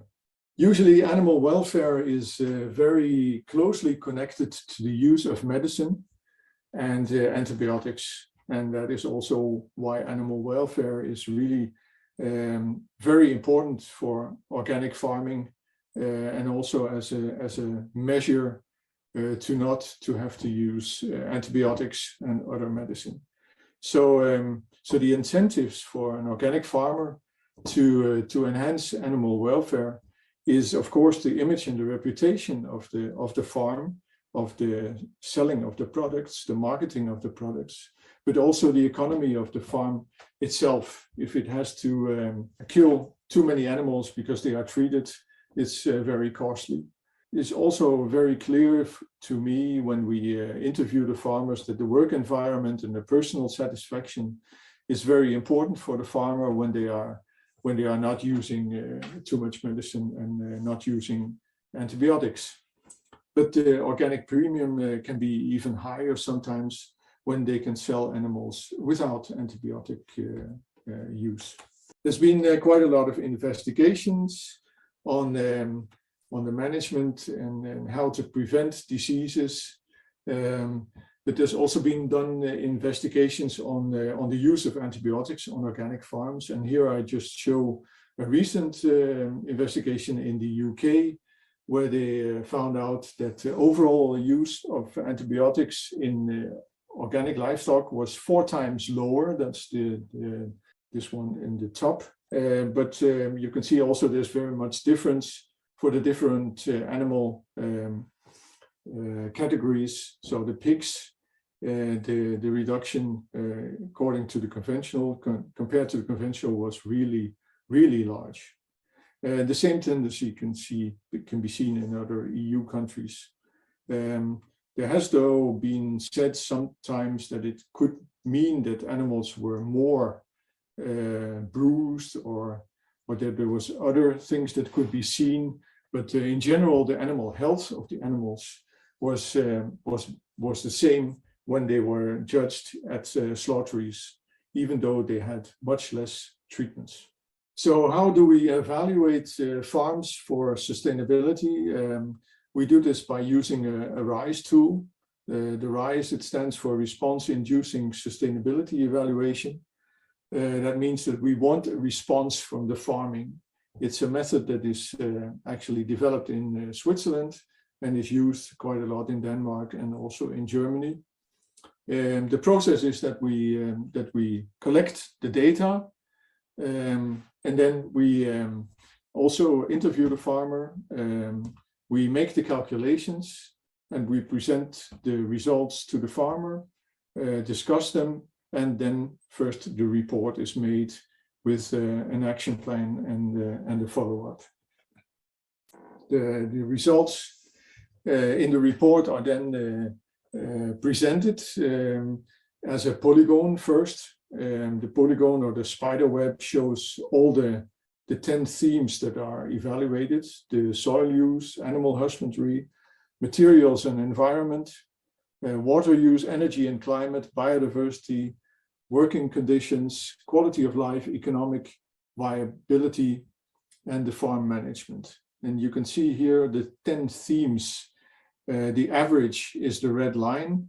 The black spots in this polygon are the indicators, and they are valued in a score between 0 and 100, where the red is the low performance, the yellow the medium, and the green the good. The calculations of the indicators are made by finding these sub-indicators or parameters in animal husbandry. For example, we can see that the herd management, the livestock productivity, the opportunity for appropriate behavior, the living conditions, and the animal health are the 5 sub-indicators that then actually give the 89 points here for validating in this example. So all the data that is collected are used to calculate the individual scores, and the farmer can then, together with the advisor, find out, okay, which ones could be improved. And in this example here, you can see we have a red for the mortality of the small piglets in one of the farms. So that is obviously one of the points that this farmer should pay attention to. The case farms that we evaluated were the pig production in Denmark, a large pig producer having 623 sows and 14,000 piglets, of which he fattened more than 12,000, using very little antibiotics. Very many of his slaughtering pigs can be delivered without the use of antibiotics, but if certain stalls or certain groups of pigs are actually infected by E. coli mostly, he treats them because otherwise, the animals would suffer. And then we also evaluated the dairy farm in Germany, 90 cows, also trying to reduce the use of antibiotics, especially used in dairy cow herds for the other infection, the mastitis. The results for the pig farmer looked really good. Also, the productivity was high. The quality of life was really high for the co-workers. There was quite a lot of co-workers working there. Working conditions were evaluated as 90 of a score between 0 and 100. Economic viability was a little lower because the liquidity of the farm was not so good. He had really a lot of costs in feedstuffs and salaries for the workers every month. So this really needed a lot of money on the bank account, and he could not survive many months without an income. And that's something about liquidity. The dairy farm unfortunately had a very bad economy, but this was not due to the lower use of antibiotics. This has had other reasons. The animal husbandry itself, the productivity was quite good. Living conditions, animal health looked good. So these were the results of the two case farms that we observed. We discussed the use of antibiotics together with experts on basis of these results. And it was also mentioned here that the abandoning of antibiotics could cause animal cruelty if the sick animals were not treated.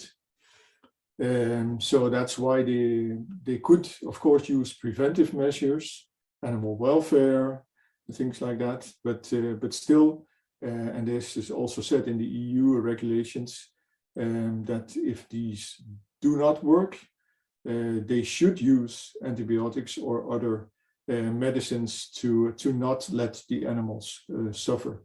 Economical aspects were also discussed, of course, if it would help to give a higher premium to the farmers not using antibiotics at all, but that would always give different levels of organic production, which is not always good for the marketing. So the conclusions of our evaluations were that the pig farmer in Denmark managed really to reduce the antibiotic usage, mainly because of management. He was making special attention, stalls for sick animals, a lot of free range, so a lot of space, roughage to the pigs. All these things helped him for preventing sickness and disease. He did not use any herbs or other homeopathics. But he also mentioned that the co-workers had a big role with their extra efforts in finding the animals in time so they would not contaminate the other animals. The dairy farmer also had good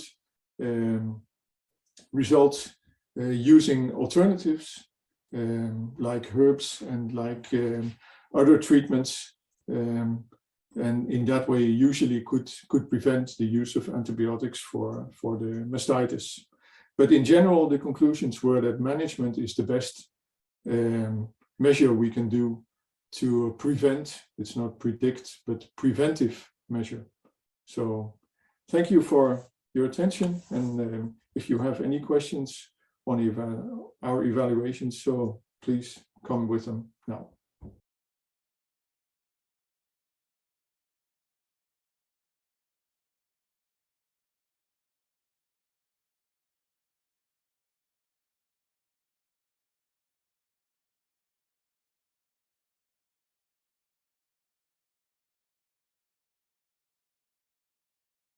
Good morning. My name is Carmen Manuelian from the University of Padova, and I'm going to present you the results related to a survey about the farmers' perception of contentious inputs in organic production.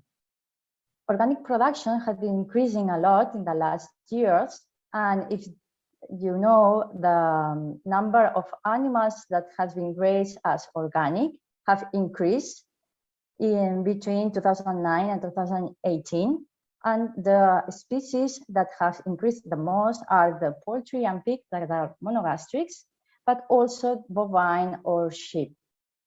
However, you can see that the total of animal share that are raised as organic is quite low compared with the traditional one. For that reason, we decided to do this research that we want to describe the current situation and views of the organic livestock farmers in Europe using data collected in a large online survey about the farmers' concerns related to the organic livestock production, medication administration, vitamin supplementation, bedding materials, and marketing of their products. Therefore, we did an online survey between the organic livestock farmers. We include 13 countries, 7 of them were from the European Union and 4 were non-European Union countries. The only exception related to the use of an online questionnaire were Denmark and Greece, where we did the survey by telephone. To explain you a little bit about the design of the study, we prepare the questionnaire with a coordinator group that prepared the questionnaire in English. Then we tested the questions with a small group of researchers that will be the first pilot test. We then moved to the translation to the different languages because each farmer should receive the questionnaire in their own language and not all in English. Before disseminating across countries, we also did another test with several farmers across the different countries to see if the questions and possible responses were okay. So at the end, we had a questionnaire with 36 questions divided into 2 sections. The first one was related to the knowledge and belief about the organic production. We then moved to the medication administration questions and bedding and vitamins. Also, we asked about the product commercialization, and we closed the questionnaire with general questions about the farm or demographic question, just to be able to analyze correctly the data. So about all the questionnaires that we receive, we only keep for the analysis 426 questionnaires. About, you can see here in this map, the different countries that participated and the number of questionnaires received and retained for each country. You will see that France and Spain were the countries that responded the most. Just to have an overview of the characteristics of the participants, most of them were men between 31 and 60 years old. The level of study were mostly high school and bachelor or associate degree. Farms had 1 or 2 species, and the production was mainly dairy cattle and beef. But also you can see that we included monogastrics as poultry and pigs. We asked the farmers about their difficulty to find information related to several topics. In the top of the graph, you can see that the topics that were more difficult for them to find information was the antiparasitics and antibiotics alternative. And at the bottom of the graph, you will see that the less difficulty topic was the bedding alternative. Even if the production of straw in general, the organic straw, is quite low and probably is not enough to cover the needs of the farmers.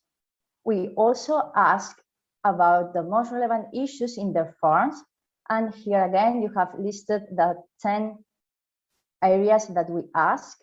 In the first 3, in the top 3, you will see that the most important were the feeding and nutrition, the animal health, and the animal welfare. These are 3 topics that are also important for the farmers that were conventional. And moving forward, we also asked about the most relevant issues when they were becoming organic during the transition.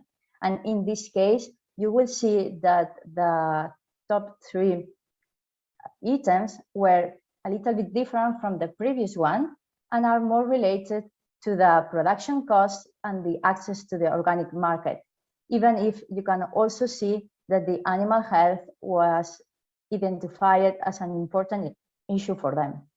We asked to more specifically to the treatments.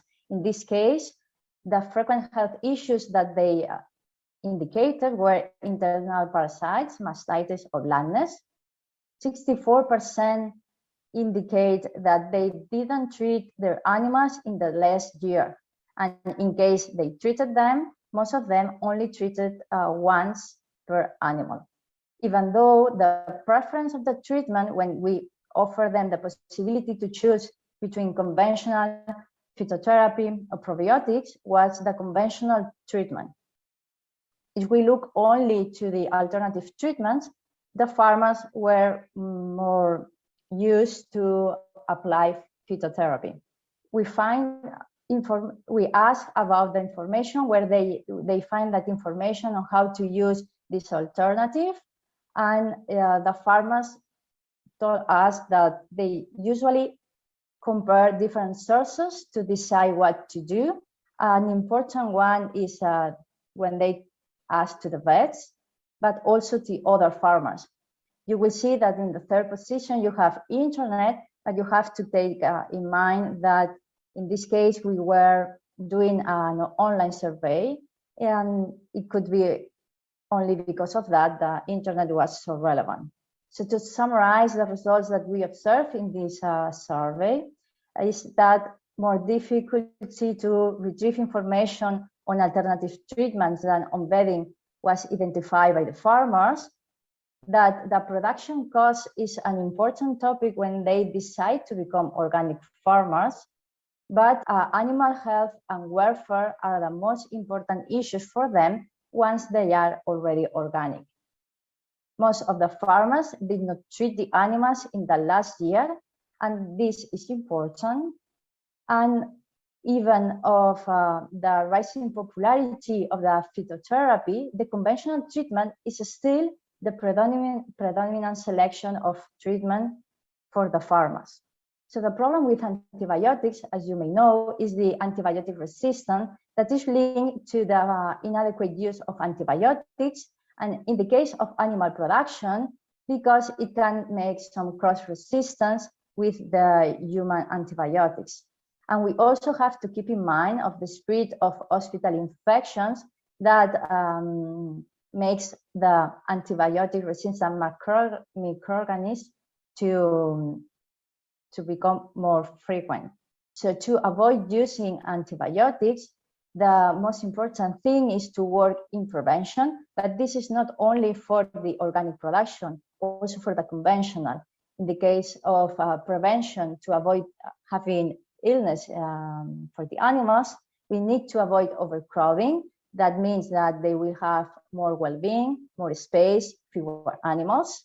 Also try to have a system that is less intensive, even if this means to have a lower production. It's really important the use of good hygienic practices and of biosecurity. For example, also to use more pasture or more outdoor access to reduce the diseases, and to select breeds or lines, depending on the animals you are working on, that have a greater adaptability and rusticity. But if we have a disease that we have to treat, the organic regulation in Europe told us that we need to use herbal or homeopathic products. The problem is the effectiveness of these products that are still not quite clear, and the risk of not using an adequate treatment is that we are putting in risk the wellness of the animals, and we can have antibiotic resistant bacteria. Just remember that here in the European Union, antibiotics are allowed as a last resource, And we only can use one treatment or 3, depending on the animal species that you are working with.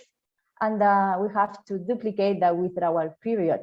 This scenario is a little bit different from what you will see in the United States, where they cannot use an antibiotic treatment with an animal that is raised as organic. If you need to treat the animal, you should remove them for the organic chain. This is an important difference between the European Union and the United States, because it affects the possibility to sell products across countries. But antibiotics are still used in organic production. This is because there are very few studies that evaluated the real effectiveness of the natural products. If a new product can be used with the animals, you need to do several tests, and sometimes to avoid that, it is used as a complement food.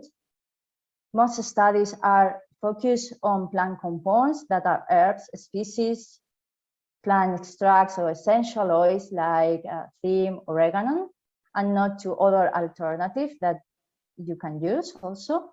And the research is mainly focused on the poultry sector, because you can no longer use growth promoters.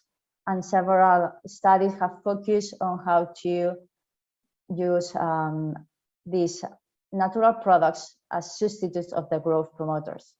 So moving forward, what we have seen that there is a high interest to find alternatives to improve the animal's immune system, not only for the researchers, but also for the stakeholders. The problem is that we need to know more about the rumen microbiota, because it will degrade the plant feed additive, and it's not the same working with monogastric than ruminants. And probably you know that there are very few studies on ruminants, and most studies have been done in monogastrics for that. And if we are working in prevention, that means that we need to find scientific evidences to the use of these products in healthy animals. And also this is challenging, because some of the studies are done in vitro in the lab, and also in scenarios where you challenge the animal with different diseases. An important part is to be able to disseminate the research that is already being done and that is currently being done. And for doing that, it's important to make, to share, to involve researchers, but also the stakeholders, so that the results can arrive more easily to the target population, and that we create a community of shared experience. So thank you for your attention.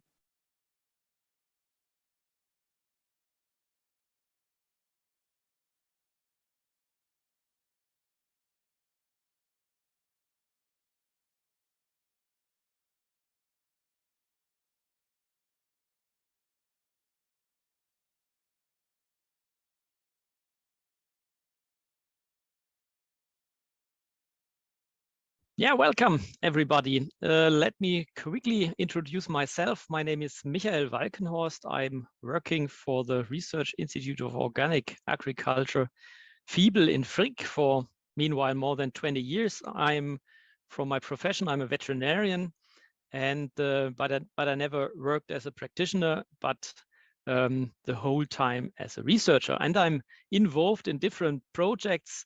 Mainly my issues are preventive herd health management, and the others is complementary medicine with a focus on veterinary herbal medicine or veterinary phytotherapy.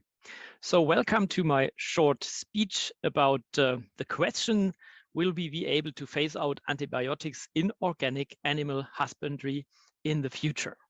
Everyone knows these very old paintings of the human beings, and what my question is, do they carry antibiotic-resistant microbes?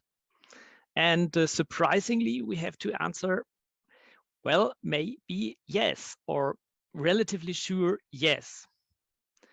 And the question arises, why? Well, this is easy to answer because the antibiotic activity of the most antimicrobials is a very, very old process, a chemical process between soil microbes. So these antibiotic activity is not a new thing, but a very, very old thing. So the question arises, was this a problem then that they carry antibiotic resistant microbes? No, it was not a problem because no one knows antimicrobials these days. So these people don't use antimicrobials, and they have no problem with resistances then. What is the problem nowadays? We really are happy about having antibiotics for human health and maybe also for animal health in cases of severity. But the problem we had during the last decades, let me say, is the overuse in antibiotic treatments and in antimicrobial treatment, both in human and in animal. So this is the problem nowadays. We want to keep working the antimicrobials for human being, and therefore we have to reduce antimicrobial use throughout all sectors where we use it. So also in veterinary medicine, for example. So if you have a look in the regulation of the organic agriculture, we have a cascade, an animal health cascade, how to ensure a high animal health status in organic livestock. And we have 4 different horizons. We have a long-term, a medium-term, and a short-term horizon. And we have these cases of emergency. The long-term horizon is the breeding. The medium-term, the prevention on herd level. The short-term, the complementary medicine on individual animal level. And in case of emergency, we have conventional medicine, including antimicrobials. So let's have a short look and one example from prevention on herd level. Some decade ago, a consortium of European researchers all around livestock health defined the principles of animal health and welfare planning. And we defined here that the planning must be a continuous development and improvement, which is based on measurable parameters. It should be farm specific. A very important point is we should have a farmer ownership. So the farmer should set targets and set the planning agenda. We have to include external persons and external knowledge for sure. And why? Because we are in the context of organic farming, these principles or all the measurements should be within the framework of the organic principles. Last but not least, we need written documentation, not books, but one-pagers, something like this. And a very, very important point in all advisories is the acknowledge of existing positive aspects of health and welfare on the specific farm. The animal health and welfare planning approach, you can see here again a small picture, is based on the assessment on the health and welfare planning process and again an evaluation. So the question, has the process had any success? Let me tell you something about, in my eyes, a very nice tool, which we also did in Relax. This is the tool of farmer stable schools. The first step of the farmer stable schools is a kind of overall preparation. We therefore need one overall meeting for all interested farmers participating later on in farmer stable schools to set overall rules of the process. We have then to build groups based on 5 to 7 farms and up to 2 persons per farm. The idea is, or the aim is, that throughout 1 year, each farm is once the host, and each farmer is 4 to 6 times the advisor. And we have a very important point, or a very important person in this process. This is the facilitator, which don't give any input, but which is responsible for the group, for all administrative things and meeting organization properties. So the farmer stable school itself, we have again a preparation of the individual farmer stable schools. This preparation is in close contact between the host farmer and the facilitator. First of all, we need the data from the host farm. We have to sample these data, could be milk recordings, could be animal welfare assessment data, and so on. We have to feedback these data to the host farmers or host farmer, which reflects them for identifying the topics of the farmer stable schools. Then we have to discuss the agenda. So the facilitator has to discuss the agenda, including the success case, very important, and finally to define his specific questions to the guest farmers. And then as a last step, we have to prepare, as a facilitator, to prepare and circulate the agenda, including the host farmers' data and questions to all the guest farmers, so that the guest farmers could be come to the farm already prepared. The meeting itself shouldn't last more than 3 hours. The idea behind is that it is possible to participate in a meeting by investing more or less half a day, including traveling, especially for dairy farmers, important to being there and having in between 2 milking times. It starts with half or 1 hour outdoor run, introducing of the farm. Normally the farmer himself or herself does this, and it normally includes already the success case, which is in the most cases visible on the farm. So the good aspects, a very well functioning thing. And then a 2 to 2.5 hour indoor period follows, started with some coffee, and then 2 presentations and discussions of the focus areas, of the problem areas of the host farmer. And finally, a conclusive discussion, and then the end. The procedure itself, the host farmer presents this problem area from his personal point of view and asks his specific question to the advising guest farmers. The guest farmers may ask then comprehension questions to the host farmer, and he or she will answer them. After this, and this is an important point, the host farmer is not allowed to react anymore, while other farmers provide their input. Each guest farmer has then to give a recommendation to the question of the host farmer, and it is a very important task of the facilitator here to ensure that all guest farmers are actively participating and giving their input. And it don't matter when an answer comes twice or 3 times, but what is important that everyone says something. Then, during this process, the facilitator writes down briefly the inputs of all the farmers, and finally the host farmer sums up what he thinks after having heard the opinions, rejects and reflects on the suggestions, and commits himself to certain improvements. And at least this point is should be written down as a protocol, to have it written also 1 year after, and to have it on your face to see what was written there, what was my idea as a farmer, as the host farmer, what will I or what do I want to change throughout the next 12 months or so. The very important is, again, here the facilitator does not push the host farmer into precise lines. It will be as precise as the host farmer wants it to be.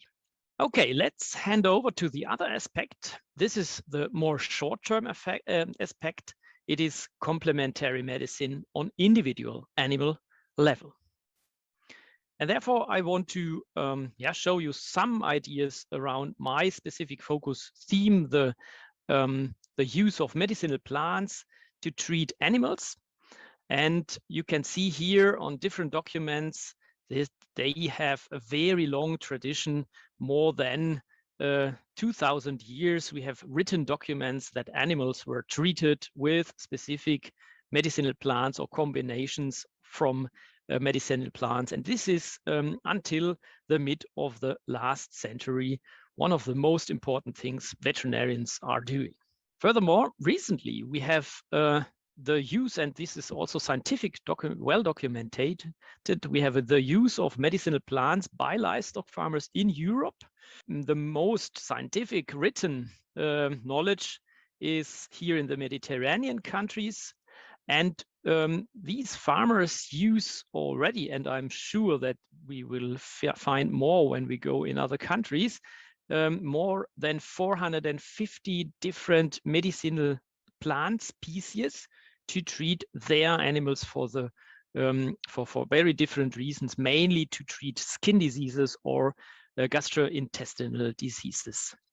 And when you go a little bit more into detail, then you can see that there is also consistency between the recent use, normally farmers use, but also more and more veterinarians use, and the historical literature with regard to medicinal plants. So we have broad overlappings between the recent use of Bavarian or Swiss or Austrian farmers and local books, local written historical books. Finally, and this is again an important point, there is also still a rising interest in veterinarians to use medicinal plants to treat animal diseases, also from very different countries of Europe here.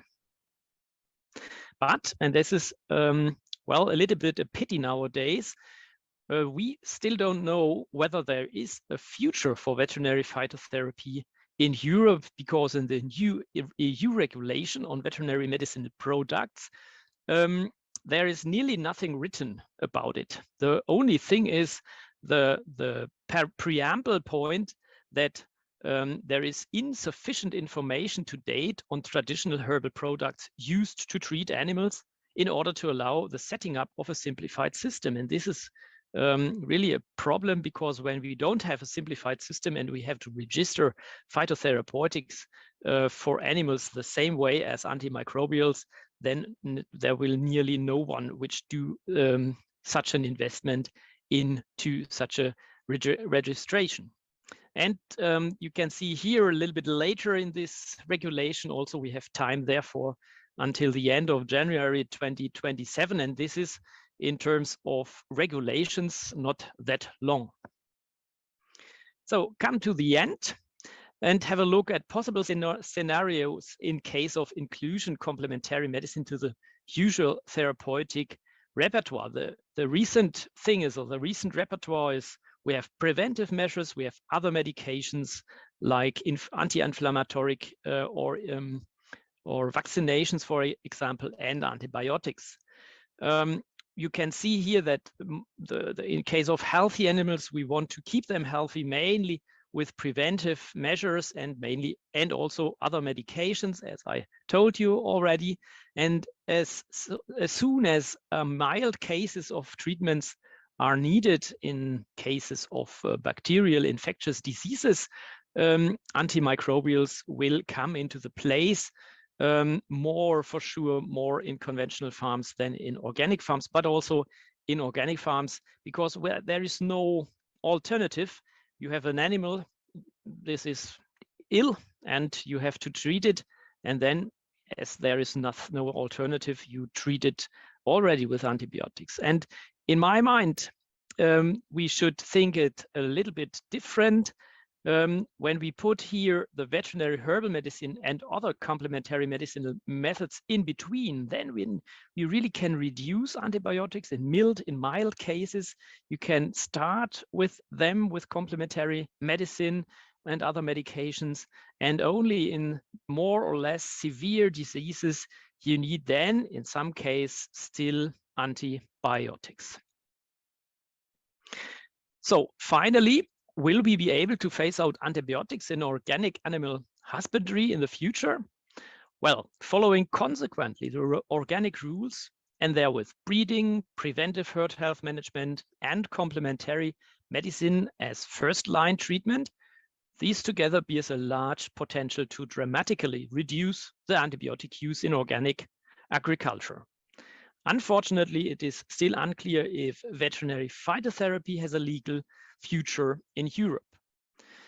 For animal welfare reasons, we have finally two options in case of animals with severe clinical bacterial infection diseases.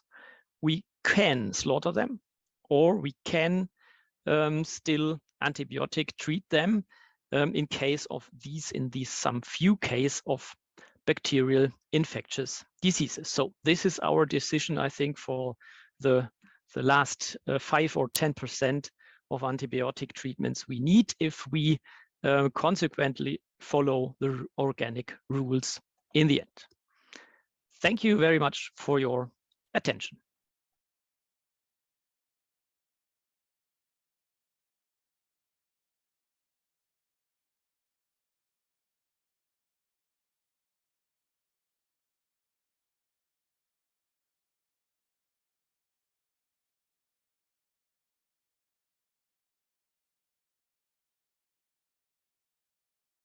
Hello, everyone. My name is Lucius Tom. I'm coordinator of Relax, of the Relax project, and I'm happy to tell you a few things of what we've achieved and can contribute to our overall objectives. Relax stands for replacement of contentious inputs in organic farming systems. It's a sister project to Organic Plus. Our objective was to evaluate solutions and to further reduce the use of external inputs and to develop and adopt cost-efficient and environmentally safe tools and technologies too, and that's the important point, to reduce the use of copper and mineral oil in plant protection, to identify sustainable sources of plant nutrition, and to provide solutions to support livestock health and welfare.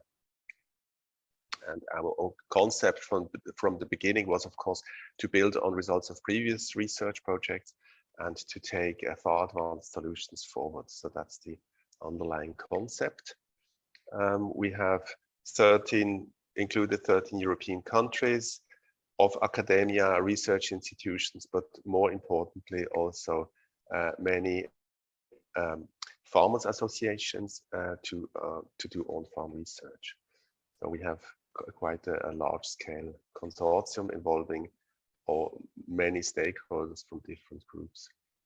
Okay, this is the group photo of our consortium when we started off, and all the contributing partners there, including one of Spain. But I would like to put our activities in a broader context related to what we need to do to move forward with organic farming. So as you all know, there are some global challenges for agriculture.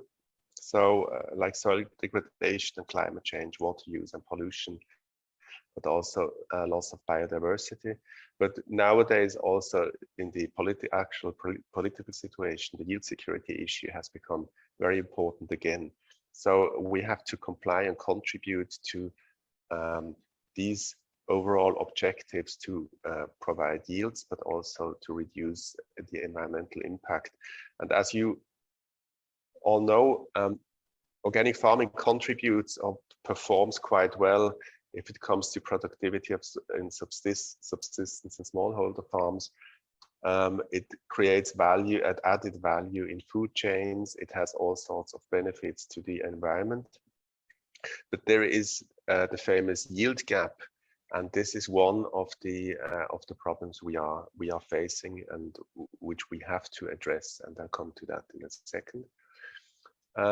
The benefits of organic farming and its potential contribution to agriculture have been recognized at the EU level and in many member states, in particular in Europe.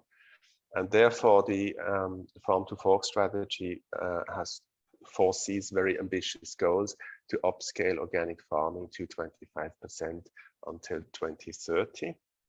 And what you can see here in this graph, this means a tremendous increase of the surface in a short period of time. And this puts all sorts of challenges to us, to the actors, on how to achieve this transition and how to achieve these objectives. It's logistics, it's training, it's market, all aspects of the organic sector are involved. So when we talk about challenges to organic farming, then I would say we need to increase productivity to close the yield gap while retaining the benefits to the environment. So we have to avoid the collateral damage to the environment. We also have to replace problematic practices, and this is what Organic Plus and Relax are about. And we also have to find ways to allow for upscaling for organic farming. So that's also a major challenge in logistics. The timeline of Relax was when we started off. We started off with data collection. Where do we stand? What's the state of the art? We identified the needs in surveys. What is used right now? What are the alternatives? We did develop and customize available alternatives. We tested them on farm in various countries and contexts. We also looked at the socio-economic, environmental, and acceptance issues for novel solutions. And we've also developed roadmaps to be presented to the European Union on how to implement those alternatives if it's possible, and on how to reduce the use of contentious inputs. The state of play is, yes, we see, in a nutshell, yes, we see that there are alternative tools and technologies, and they may contribute to the reduction of these contentious inputs in many cases, not all. The transition to improved management practices has to involve all players along the value chain. That's totally clear. There is a different potential for introduction of alternatives, but there are also different bottlenecks in each case which may hinder the transition. So they need to be identified in each case. We need tailored support strategies from the policy side, because else nothing will change. We also identified actions that are needed at the EU level to encourage the use of alternatives and to encourage the reduction of contentious inputs. And as I said, we have drafted some roadmaps to reduce the use of contentious inputs. And those roadmaps, they have to be fair, reliable, and also implementable. It's no use to claim everything is fine if there are serious problems. What I want to raise here is we've addressed some aspects, but if we want to improve organic farming and introduce further innovations in organic farming, really to address the demands from the world, to feed the world and so on, then it's not only about technological innovation. It's really also about social innovation and ecological innovation. And these are aspects we have not addressed in Relax because that was not the purpose. But we have to keep in mind that these other avenues or roads for innovation need to be addressed too in order to achieve major progress for organic farming and agriculture in general.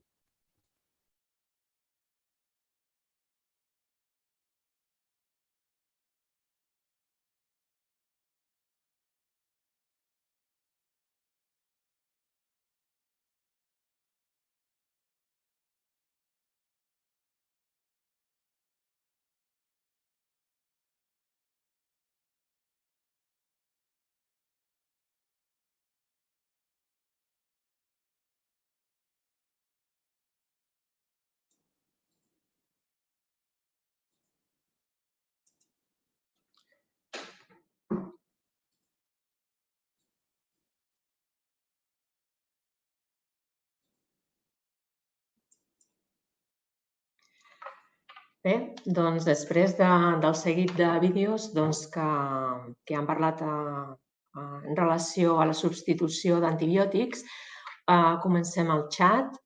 tenim algun dels ponents de les conferències d'avui en línia, la Carmen Manuelian, el Frank Outstrom,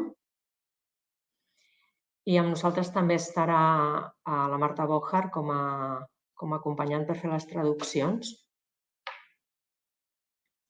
Podeu obrir micròfon i càmera, sisplau. I veig que ja és per nosaltres la Xènia, doncs us deixo amb el xat, d'acord?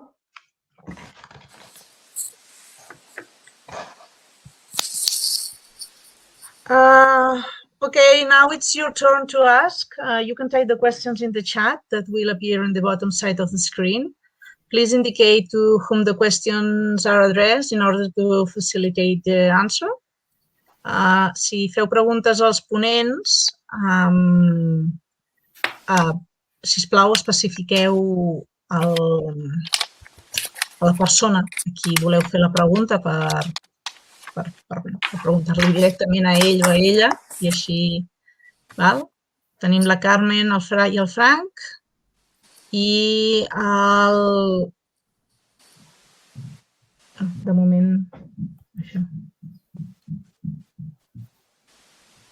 I, bueno, en alguna presentació, la presentació de Lluís Vila, ell parlava de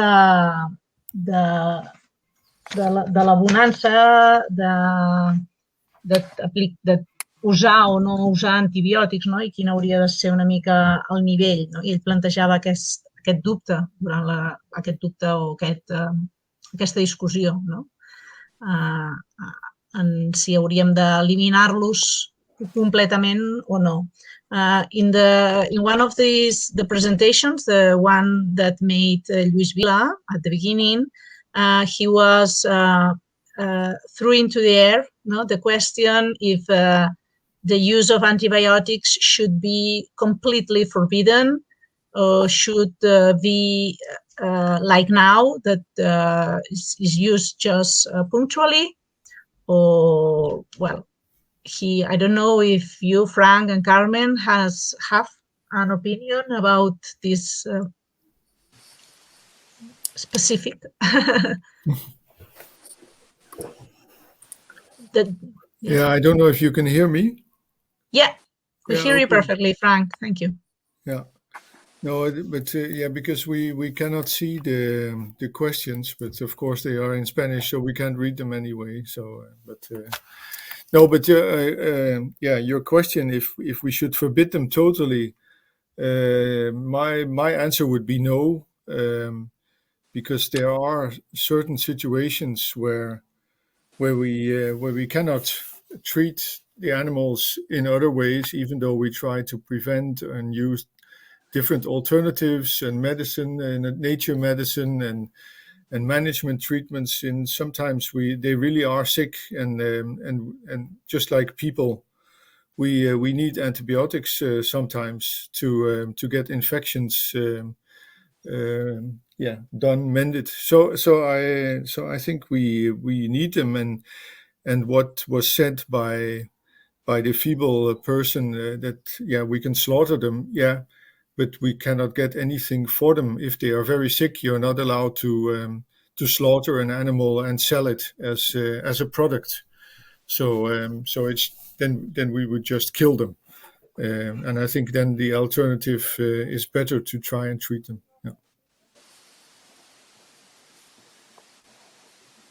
Yeah, I completely agree with Frank that... Carmen, si et sembla, la Marta tradueix al Frank. It's okay for you. Sorry. She translates to Catalan and then you give your opinion. Yeah, sorry. Thank you. A la pregunta de si s'hauria de prohibir totalment els antibiòtics, l'ús dels antibiòtics, millor dit, l'opinió del Frank és que no, perquè hi ha situacions en les que sí o sí s'han d'utilitzar antibiòtics per tractar els animals, de la mateixa manera que els humans també els necessitem. Els antibiòtics, hi ha certes infeccions que sí o sí s'han de tractar amb antibiòtics i, a més, si un animal està malalt i el portes a l'escorxador malalt, aquella carn no la pots vendre. Per tant, també hi ha un interès econòmic en tractar-los. Vale, Carmen. No, thank you.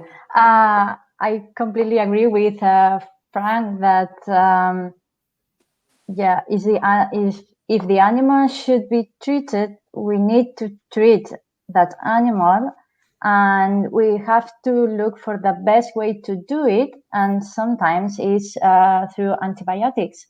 But yes, we can try to do other, try to prevent to arrive to that point first, because yeah, it's not only that we are not, we are going to maybe kill an animal at the slaughterhouse, and we will not only have an economic loss, but also it's a loss itself. Not this animal have grown, has been prepared for produce something, and at the end we are not going to do anything with that. So yeah, that's my point of view.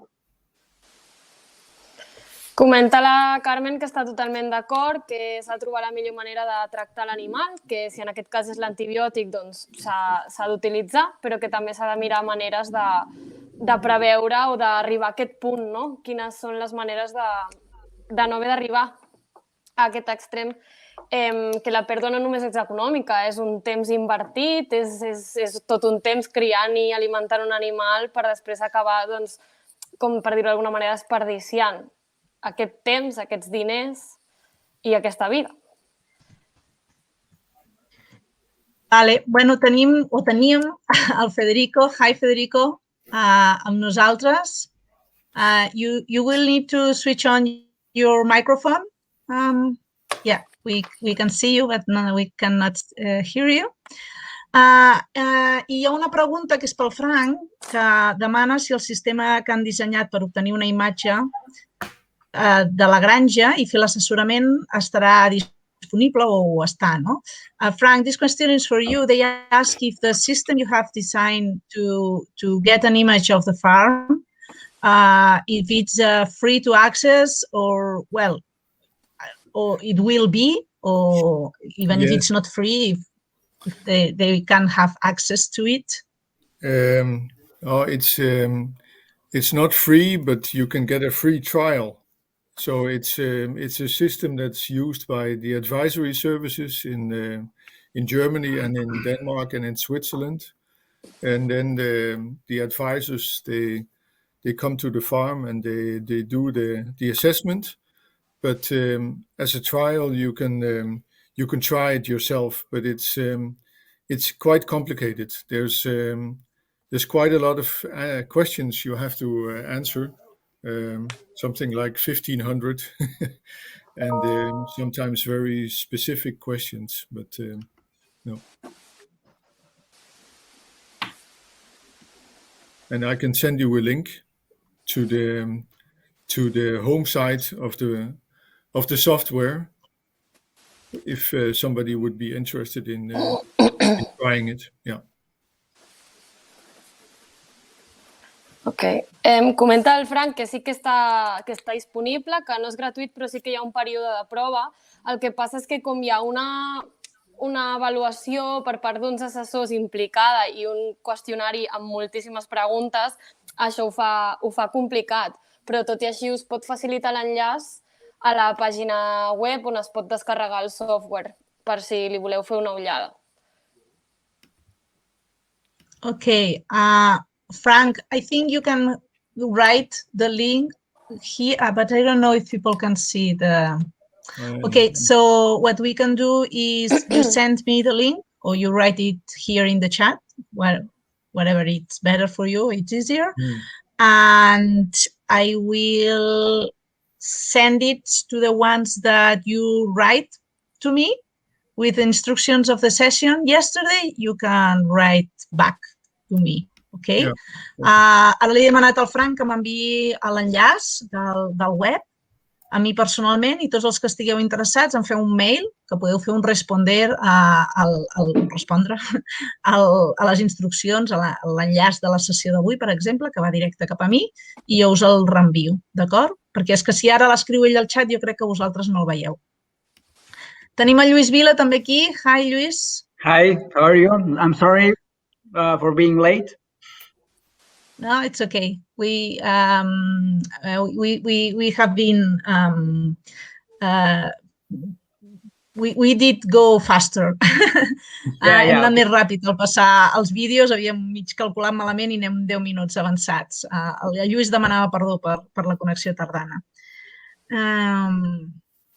Ok, doncs jo ja tinc l'enllaç, vale? Ara me'l copio i els que vulgueu me'l demaneu.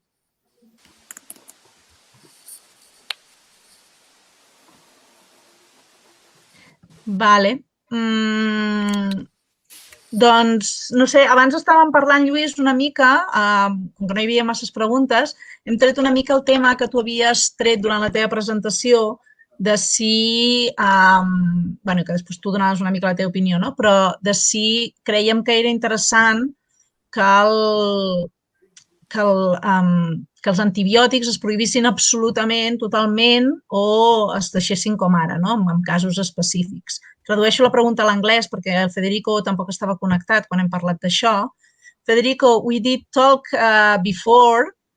If you and Luis want to give us your opinion, is that a question that Luis left in the air when he did his presentation. That was if we thought if it was important or it was interesting, or what opinion do you have about forbidden,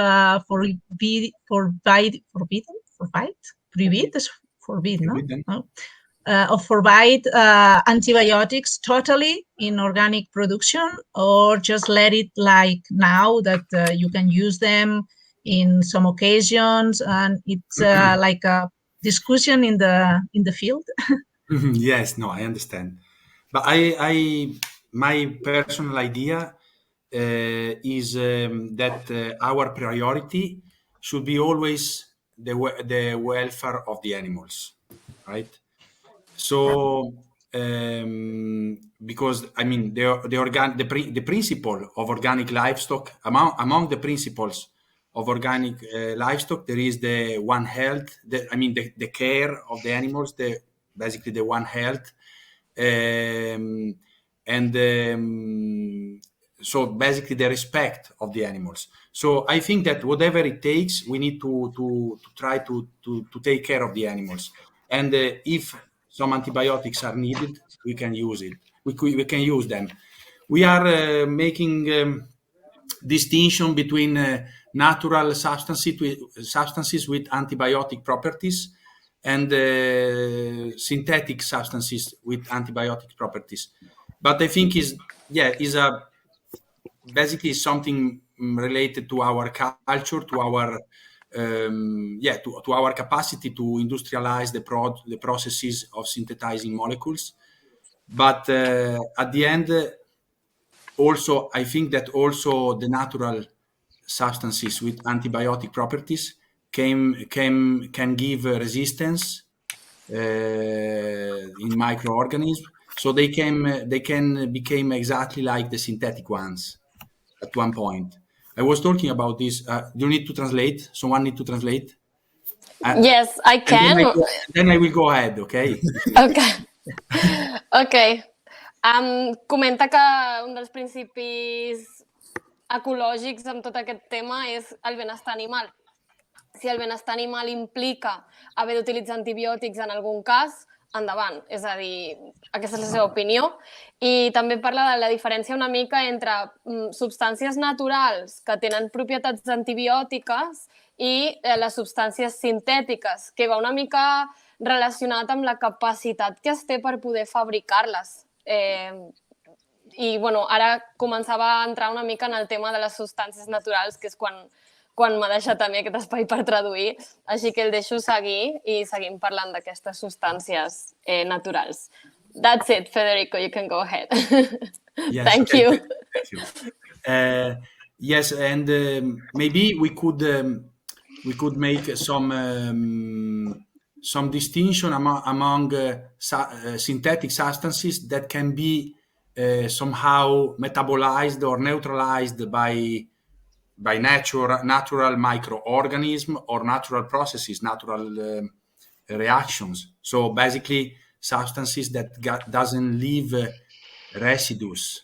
I can make the example for the insects of the DDT. You remember the history of DDT, which never left the environment, was impossible to be degraded, right? Okay, this is something that we need to avoid. But if there is a synthetic antibiotic that the natural processes can neutralize and can metabolize, this is something that we can use. It's not going to be a problem for the environment, for the ecology, I would say. Of course, the use should be restricted to sick animals. Okay, of course, we cannot use auxinic antibiotics. So using what we were using in the past, antibiotics as growth promoters, right? So every day in the feed stuff there was this additive. Of course, we need to avoid this, but for therapeutic purposes, I think we can use them if needed, because again, the main topic is the respect of the animal and the welfare of the animal. Molt bé, comenta que en el cas de les substàncies sintètiques opina que si hi ha un procés per d'alguna manera neutralitzar els residus que poden deixar aquestes substàncies sintètiques i que per tant no deixin residus a la natura, es pot buscar un camí per aquí en el cas dels antibiòtics sintètics. I també insisteix un altre cop en què l'objectiu principal de tot això és el benestar animal, que és el valor, el principi més important, i que, per tant, el seu ús, l'ús dels antibiòtics, s'ha de limitar només en el cas d'animals que estan malalts, no en un per si de cas o en una manera automatitzada d'utilitzar aquest tipus de producte. And if I can add the last sentence, sorry about that. The point is that sometimes the antibiotics are used to compensate for wrong management or environmental condition in the livestock. So for sure, we need to make sure that the structures, the stalls, the areas where the animals are kept, the management is at the top level. Then we can allow some use of antibiotics. Okay, so the nutrition should be perfect, the structure should be perfect, the environment should be perfect, the temperature, humidity, we need to try to control a little bit these factors. And I know that I'm referring mainly to the organic livestock we have in Italy, which are quite different from the Northern Europe, for instance, because we basically have semi-intensive livestock under organic form, which is something different from pasture, for instance. So, but having everything under control, having the best environment, the best nutrition, then if some animals get sick, we need to take care of them in any way, I think.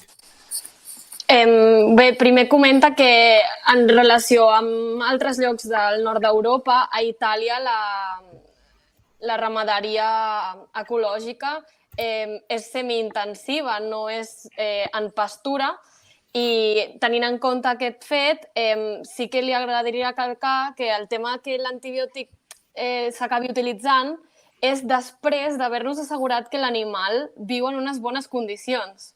És a dir, que el seu entorn es cuida, que se l'alimenta bé, que la temperatura és correcta, que la humitat és correcta. Si se'l cuida, probablement es necessiti utilitzar menys antibiòtics i, si s'ha d'utilitzar, que s'utilitzin. Però que normalment el que passa avui dia és que com aquests factors, aquestes condicions en les que l'animal viu no són les adequades ni les idònies, s'utilitzen antibiòtics per compensar que se'ls té, dit d'una altra manera, en mal estat. Perfect. Yeah. I think it's perfect. Yeah. Thank you. Vale. Thank you, Federico. Hi ha gent que ens pregunta com pot preguntar directament, la plataforma no ens ho permet, ens sap greu. Si intenteu fer la pregunta al xat, mirarem de que us la respongui el més sintètica possible i us recordo que digueu exactament a qui voleu fer la pregunta. There is people asking how can they talk, but the application is not, it doesn't permit do that. No, it's not allowed. So you should write the questions. I'm sorry. We will try to translate them as better as possible to make that. Okay. Kenya, first, I would like to add something. What we yes, have. Please. Yeah, I agree completely with Federico, and I think what is important is that we must avoid that antibiotics are used to promote or push production in factory farming. That's the point. I think this is really important because we have a lot of problems related with resistance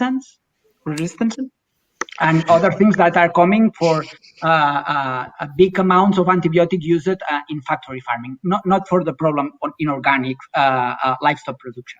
So I agree that we have to balance always welfare and use of antibiotic, and this is an important thing to do. And I don't think that it's a problem to use antibiotic if the welfare is threatened. So I think I agree with Federico, and we have at the same time we have to develop knowledge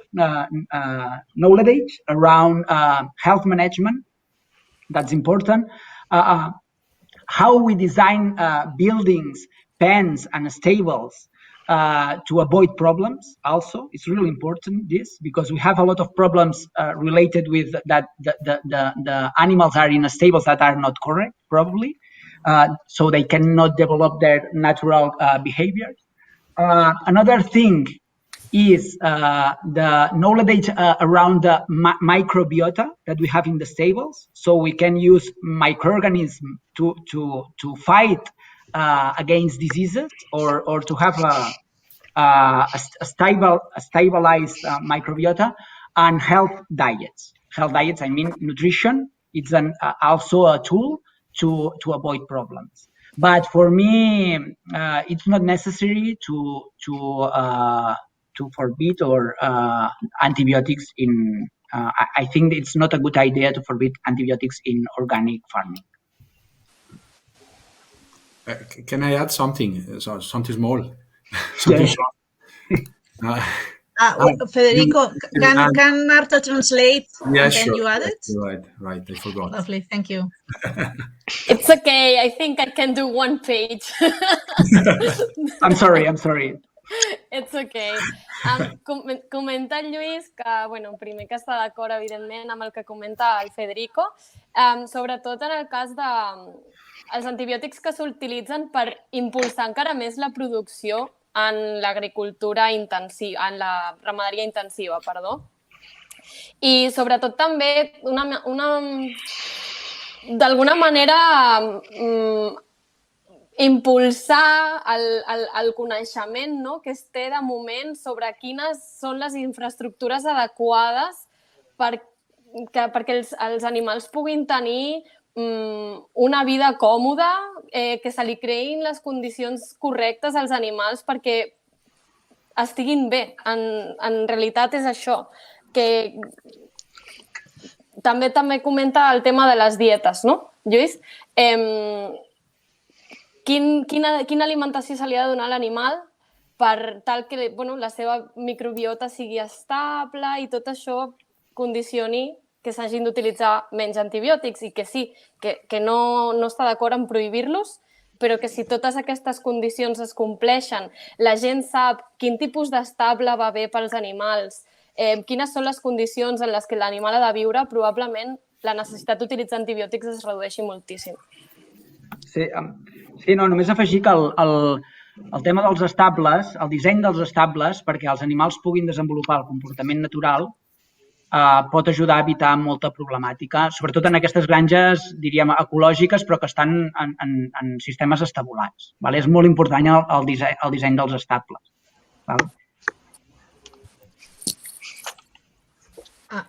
Pots traduir, Marta? No, sí. de fet ja ho ha dit, només ho estava puntualitzant. Vale, només ho estaves d'allà. Ok. He was kind of confirming what I just said in Catalan, so vale. there's nothing new to be translated into English. Lovely. Okay, Federico, yeah? Yeah, no, I just wanted to highlight how the Organic Plus project we are still running. We are going to finish in a few months. Was a big stimulus for me to go deeper into organic farming or organic livestock, and I realized that to be really organic, we need such a deep knowledge of the animals and of the nature and of the ecological cycles. Needs to be so deeper, much deeper than in any other, let's say, philosophy of farming. And only the deep knowledge, the very deep knowledge of every single process allows to be more in line with the ecological cycles, let's say. So it's a big stimulus. It was a big stimulus for me. Maybe I can add also. Yeah, Marta, hi Michael, just say hi Marta. to Yeah, you. it's fine. Okay, el Michael s'ha unit a nosaltres mentre parlaven el Federico i el Lluís i per això no l'hem saludat. Hi Michael, you joined while Federico and Lluís were talking, so we didn't say hi to you. Yes, please. If Marta translates and later you give your opinion, thanks. Yeah, that's fine. Comentant, Federico, que el projecte Organic Plus, que s'acaba d'aquí, crec que ha dit uns mesos, li ha servit d'estímul, no?, per també adonar-se de que per realment cuidar aquest moviment ecològic, no?, per dir-ho d'alguna manera, això implica un coneixement molt profund sobre els animals, el seu estil de vida, el seu comportament, i ens obliga, entre cometes, a anar molt en línia amb quin és el seu cicle de vida, amb quina és la seva manera de comportar-se i, per tant, d'estar millor cuidats, i que això és el que permet realment anar en línia amb tot el cicle ecològic que ell comenta. Okay, Michael? Yeah, I would like to add some few points.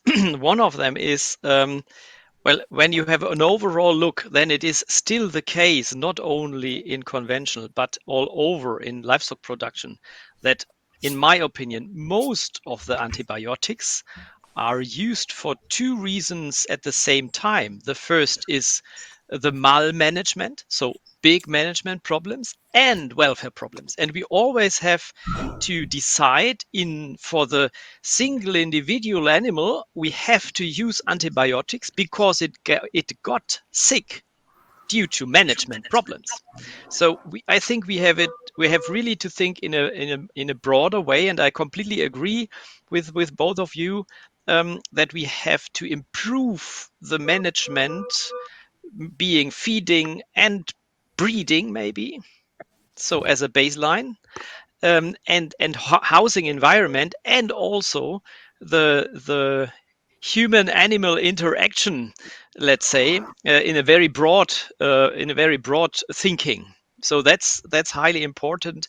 And it is also the organic sector has not the 100% solutions. Maybe we are one step ahead, but not a big difference ahead. This is the one aspect I would like to add. And the other aspect, which is more or less my special aspect in this round and also from the videos, I think we have between antimicrobials and natural and even natural single substances and doing nothing, we have in between the broad sector of plant secondary metabolites or of medicinal plants. And these plants could work with, or these plant substances, not as single substances, but as a multi-component mixture. These plants could help to stimulate the immune system, to influence the gut microbiome or even maybe the skin microbiome, depending on how application form you use them. And they don't have this high risk of single substances that bacteria, for example, can develop in a very short time resistances. And I think the resistancy problem is even higher than the residue problem of antimicrobials. I completely agree. There are a lot of antimicrobials, and most of the antimicrobials we use in livestock have a natural background, because these antimicrobials were the chemical communication between soil microorganisms, let me say, millions of years old, but we overuse them, and therewith we get a resistancy problem. And this is even this is a broader problem as it is not over after the chemical of the antimicrobial is over in a chemical point of view due to microbial degradation. So just to add as further arguments which we have to think for the future. Sorry, Marta. It's okay. One page. Oh. No, it's okay. It's okay. Comenta en Michael que considera, no, que primer, que això és un problema en qualsevol tipus de producció, no només en la convencional o en l'ecològica, que considera que els antibiòtics, si s'utilitzen, és per dos motius. Un, una mala gestió de les condicions en les que viu l'animal, l'alimentació, etc. I l'altre és perquè l'animal, pel motiu que sigui, ha desenvolupat un problema de salut. S'ha d'esbrinar per què s'ha posat malalt. Que és el que parla una mica de la interacció entre l'humà i l'animal. Doncs potser implicar-nos una mica més en saber per què aquest animal s'està posant malalt i no només tractar el problema, sinó l'origen. I, per tant, millorar no només l'alimentació, sinó també la cria dels animals, tot des del principi. Comenta també que no considera que la ramaderia ecològica hagi trobat la solució o que aquest problema ja estigui tancat, sinó que simplement està un pas endavant i que, per tant, s'ha de seguir investigant, s'ha de seguir buscant solucions, i aleshores és quan ha passat a parlar del tema de substàncies naturals, plantes medicinals, etc. I vol recalcar en aquest punt que no és només l'ús d'una sola substància, sinó que el fet de barrejar-les té, com diguem, diversos avantatges. El primer d'ells és que, diguem que, no em surt en català la paraula, estimula el sistema immunitari i, per tant, també la microbiota de l'animal. I que, a més, el tema de ser una barreja de diverses substàncies fa que sigui més difícil que es desenvolupin resistències, perquè en són més d'una. Normalment els bacteris, etc., desenvolupen resistència envers una substància. I, a més, també diu que no veu que sigui tant problema el tema dels residus que els antibiòtics químics, sintètics, deixen a l'entorn, que també, sinó que per ell és molt més important tot aquest tema de les resistències, i això és una cosa pel futur, en la que s'ha de seguir treballant. That's it. Perfecte. No et sentim, Xènia. Se'ns ha penjat. No, estic amb el micro... Perdoneu, era que per no fer soroll l'he parat i estava parlant sola. Gràcies, Marta. Lluís, aquesta pregunta la dirigeixen una mica cap a tu. Fan la introducció de que són una pagesa que porta més de 30 anys amb vaques al Pirineu, en raça bruna, per tant entenc que de carn, i que sí que és veritat, subscriu una mica aquesta opinió de que, òbviament, la prevenció és la clau, i una mica la seva queixa és, per una banda, la manca d'assessorament a la pagesia sobre aquests temes, pagesia ecològica, òbviament, i per l'altra planteja com s'haurien de fer aquestes polítiques perquè totes aquestes investigacions arribessin als pagesos. This is a farmer, a woman that has meat cows in the Pyrenees for over 30 years. She says that obviously all that you have been saying about the management and the prevention is the key of the reduction of use of antibiotics and anti-helminthics. And she says, for a side, she complains that there is not enough assessment to the farmers in these subjects. And then she asks which policies and how should be these policies done to be able that all these changes that you have been proposing today, the whole morning, can arrive to the farmers. And the question was directed to Luis Vila, but he answers, and later, if somebody wants to add something, it will have the turn. Contesto en català perquè la pregunta era en català. Vale.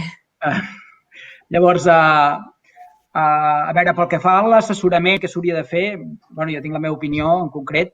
Crec que una de les mancances més clares que tenim i que no s'ha aconseguit resoldre és que tot aquest coneixement de buscar alternatives, manejos sanitaris, treballar amb el biofilm o amb la microbiota, inclús en el cas dels animals de pastura, el tema de com trencar els cicles dels paràsits. No és el meu àmbit de coneixement, però vull dir, com trencar els cicles dels paràsits per evitar les ivermectines i tot això. Tot aquest coneixement s'hauria d'estar ensenyant a les universitats generals de veterinària, d'agrònoms i tal, i s'haurien d'ensenyar en les assignatures, diríem, estàndards. O sigui, no fer una assignatura específica de ramaderia ecològica, sinó que a l'assignatura de boví s'hauria de parlar d'aquests temes, a la de porcí s'hauria de parlar d'aquests temes, avicultura, etc. Jo crec que aquest seria la primera cosa important a fer, diríem, per tenir disponibles professionals després al sector que, encara que no haguessin estudiat específicament agricultura ecològica o ramaderia ecològica, sapiguessin d'aquestes tècniques alternatives. Això és la primera cosa. No sé si em pots traduir-ho, Marta. Yeah, he's talking about this assessment should be done at universities because he thinks that there is a lack of knowledge, or let's say lack of knowledge spreading, let's say, because they don't teach this in universities. Maybe they teach this just as a single subject, let's call it, I don't know, organic farming. But this should be done like as a base in the university, like for veterinaries or any other related career. And this is not being done yet. At least, I don't know, maybe in other countries. This is my opinion. He didn't say this, but... Yeah, that's true. Maybe I can add. Maybe I just can shortly add, as we had the opportunity to develop at least one course for veterinarian students now in Switzerland, how to deal with the work on organic farms, which I think is an interesting option. It is not mandatory, but they can choose it when they want, and some choose it. And well, we are in developing this. It is a 2-day course of having at least some ideas how to deal with. Comentant, Michael, que a Suïssa, perdó, estic acabant d'escriure, curs. Vale. Comenta el Michael que a Suïssa hi ha un curs per a estudiants de veterinària que dura 2 dies i que va de tractar de com gestionar les granges ecològiques i que és optativa. And maybe I can add another point. This is really the working with medicinal plants or with a broader field of complementary medicine with on the veterinarian education. So we need more professionals which are willing and able to introduce complementary medicine into their daily praxis, to use this gap between using hard stuff, let me say, and doing absolutely nothing and waiting. And therein is a gap, and this gap is you can really close the gap with the different abilities complementary medicine has, and in particular, from my opinion, medicinal plants or herbs which you can feed, which is different laws, but of the same idea. Comenta que considera que hi ha un buit, no?, entre tractar d'una manera forta, no?, els animals, que imagino que es refereix a utilitzar els antibiòtics, evidentment, i el no fer res per a aquell animal. I aquest buit considera que s'ha d'omplir a través de l'ús de plantes medicinals i altres productes naturals, i que ara mateix no hi ha un coneixement que vingui de fora de l'àmbit veterinari i que potser s'hauria d'intentar introduir coneixement d'altres àmbits en aquest aspecte. En aquest sentit, hi havia un parell de preguntes que demanaven a veure si hi havia alguna mena de directori on es puguin trobar. No sé com es diu directori en anglès, Marta. Directory, like a... Okay, a list of, okay, it was a question, a list. If there is one, if there exists a list of professionals or people or biography related to that the farmers can consult if they need. Yeah, kind of a database, no? A database. You are asking if it exists? Yeah, if you know about it or... Not in Catalonia and not in Catalonia. I know about some society of agronomists and veterinarians that works in the organic area. So I know that there is a society, but it's a very small one, at least in the north of Italy. So, but I think part of the issue related to organic farming is better. Part of the issue related to the alternative medicine, complementary medicine, is related also to the cost, I think, at least in Italy, because plant extract and essential oil are quite expensive, at least in Italy. I'm talking about my situation. I don't want to speak for everyone, just the situation here in the north of Italy. And sometimes they are very expensive, the plant extracts and so on. So maybe this is something that limit a little bit this practice, let's say. Bueno, comenta que sap d'alguna associació que treballa en tot aquest tema del moviment ecològic, però que és petita i que tampoc... No ha especificat gran cosa més, però que considera que part del problema, almenys on ell viu, al nord d'Itàlia, és el cost que tenen aquests olis essencials i derivats de les plantes medicinals. Maybe I can add something. The one aspect is all around the cost. I think, yes, when you really work with a highly precise, conceptualized plant extracts, that's relatively expensive. But most of the use of medicinal plants, it could be also done with a pure plant material in a certain quality, and that's not that expensive because you have not all these extraction processes in between. And keep in mind, I know it is under big discussion, but under a veterinarian control of the welfare, I still see it as an option, is homeopathy, which is costing from the medicamental part, it costs nothing, nearly nothing. Yeah. Yeah. So, and the other question was, are there societies?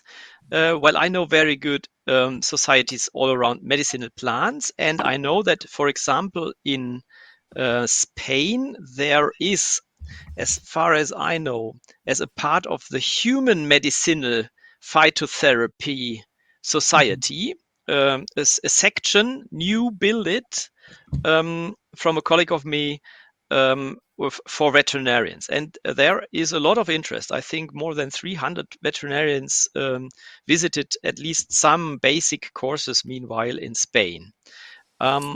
Maybe I have to try to connect at least a website or something like this. I have to, but I have to search for it. Maybe later I can send an email.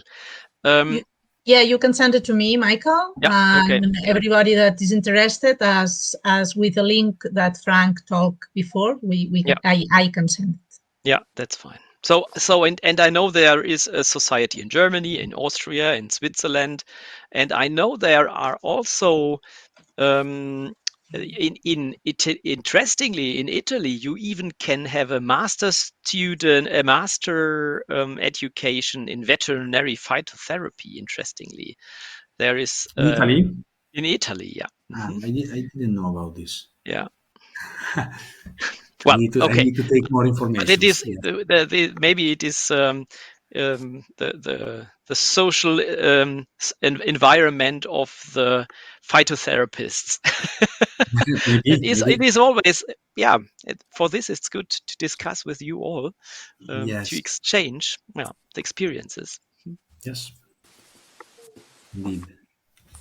Comentant, Michael, que sí que és cert que el cost dels olis essencials i derivats de plantes medicinals és alt, sobretot quan ja es compra la combinació feta, no? La barreja feta, però que sí que quan vas un pas enrere i vas a la matèria prima o a la substància única, doncs que potser no és tan car.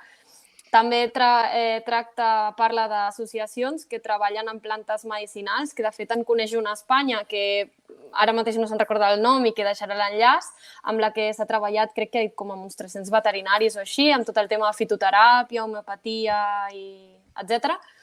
I que, pel que sap, a Itàlia hi ha un màster en fitoteràpia veterinària i bé, ha comentat amb en Federico que, mira, doncs que no ho sabia i que part de les coses que es treuen de fer trobades com aquestes és això, que descobreixes, que estàs en contacte i que descobreixes coses que no sabies, fins i tot del propi país. Ok, relacionat amb això, hi ha una pregunta i us vull fer un comentari. Vam fer una visita a la Raquel Servitja, que és veterinària, el dia 17 d'aquest mes, fa 10 dies, i va ser molt interessant i estem muntant un vídeo de la visita que dura uns mitja hora, 35 minuts, que crec que complementarà molt, sobretot tot aquest tema en extensiu, perquè una de les preguntes que ens feien és que heu estat parlant les investigacions bàsicament sobre cultius, jo amb el meu tema, ramats semi-intensius o semi-extensius, però que ella diu, aquesta persona comenta que quan els ramats són en extensiu és molt més difícil que es posin malalts, però alhora quan s'hi posen el maneig és molt més complicat. I a part de fer referència a aquest vídeo, la seva pregunta és una mica si coneixeu experiències sobre aquest maneig en extensiu. Okay, I just say that there is a question. It's a woman that asks that when the animals, you have been talking about animals that are semi-extensive, but she says that when it's in extensive, when the animals are always outside or most of the time outside, it's more difficult that they get sick, but at the same time, when they get sick, it's more difficult to treat them. If you know any experience about it, I just said that 10 days ago, we went to visit a veterinarian that she has goats and cows, and we made a video about how she uses essential oils and homeopathy and etc. That we will make a very interesting video that it lasts around 30-35 minutes. It's a resume of the visit, but as well a part of the video that will be in July for everybody, and we will send the links. If I am asking, or they are asking, if you know any experience of treating animals in extensive, I don't know. No, not me. El Federico diu que no. No sé, Lluís, si el tema de maneig en aquests temes en extensiu. Microphone. Sí, el micròfon. Crec que de cada un... O sigui, no hi ha una llista com a tal, no?, de gent que conegui aquests temes, lligant-ho amb el que parlàvem abans, Però sí que jo crec que hi comencen a haver professionals que han tingut un interès particular i s'han format, potser no a les universitats, sinó a partir de jornades, per exemple, que han muntat entitats com l'ERA o jornades en màsters de fitoteràpia o així. I crec que en cada un dels sectors a Catalunya, en cada un dels sectors de ramaderia ecològica, jo crec que hi comencen a haver persones de referència. I també, en aquest cas, del tema de maneig de pastures rotacionals, entenc, d'aquests temes per boví i per petit remugant. Vull dir, crec que hi ha alguns veterinaris que s'estan especialitzant en això.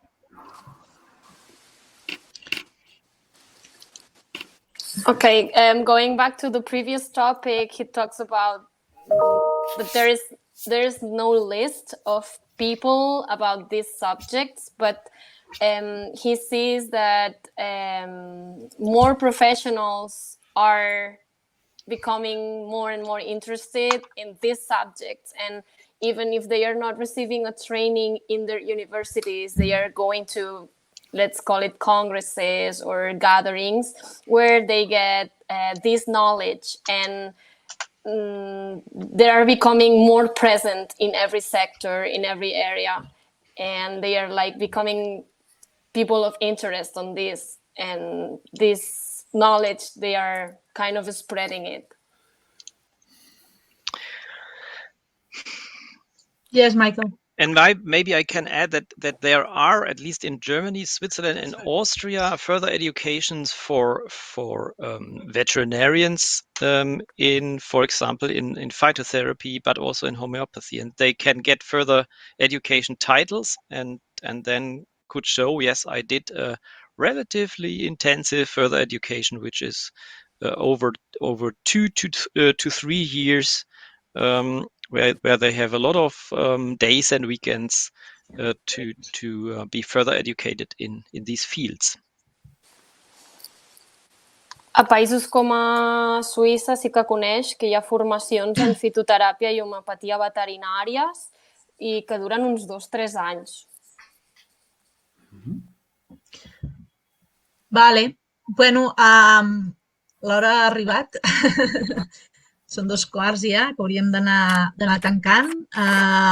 Si no hi ha res més a afegir per part dels nostres ponents, que ara els hi demano, agrair-los la seva connexió i la seva presència i recordar-vos que els materials, tant els vídeos de les visites, aquestes que us comentava tan interessant a casa la Raquel, com les altres visites que vam fer, les altres explotacions, així com les altres xerrades, estaran disponibles al RuralCat a partir del mes de juliol.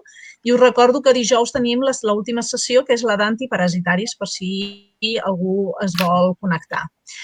Okay, then the time it's over. We should start finishing. If any of you has anything more to add, we will be grateful to listen to you. And if not, just remind you that all the materials, the visits, and the other talks will be in RuralCat, accessible for everybody in July. And as well that next Thursday, next Thursday in 2 days, we will have the anti-helminthics talk in here in the same link for the ones that you haven't received it. So I don't know, anything more than you want to say to close the day? No? Then thank you very much. Gràcies, Marta, per les traduccions. Thank you, Carmen, Federico, Lluís i Michael for connecting. I gràcies a tots els que us heu quedat fins al final. Espero que ens veiem dijous. Adéu. Okay, goodbye. See you. Bye-bye. Bye. Bye. Bye. Bye-bye.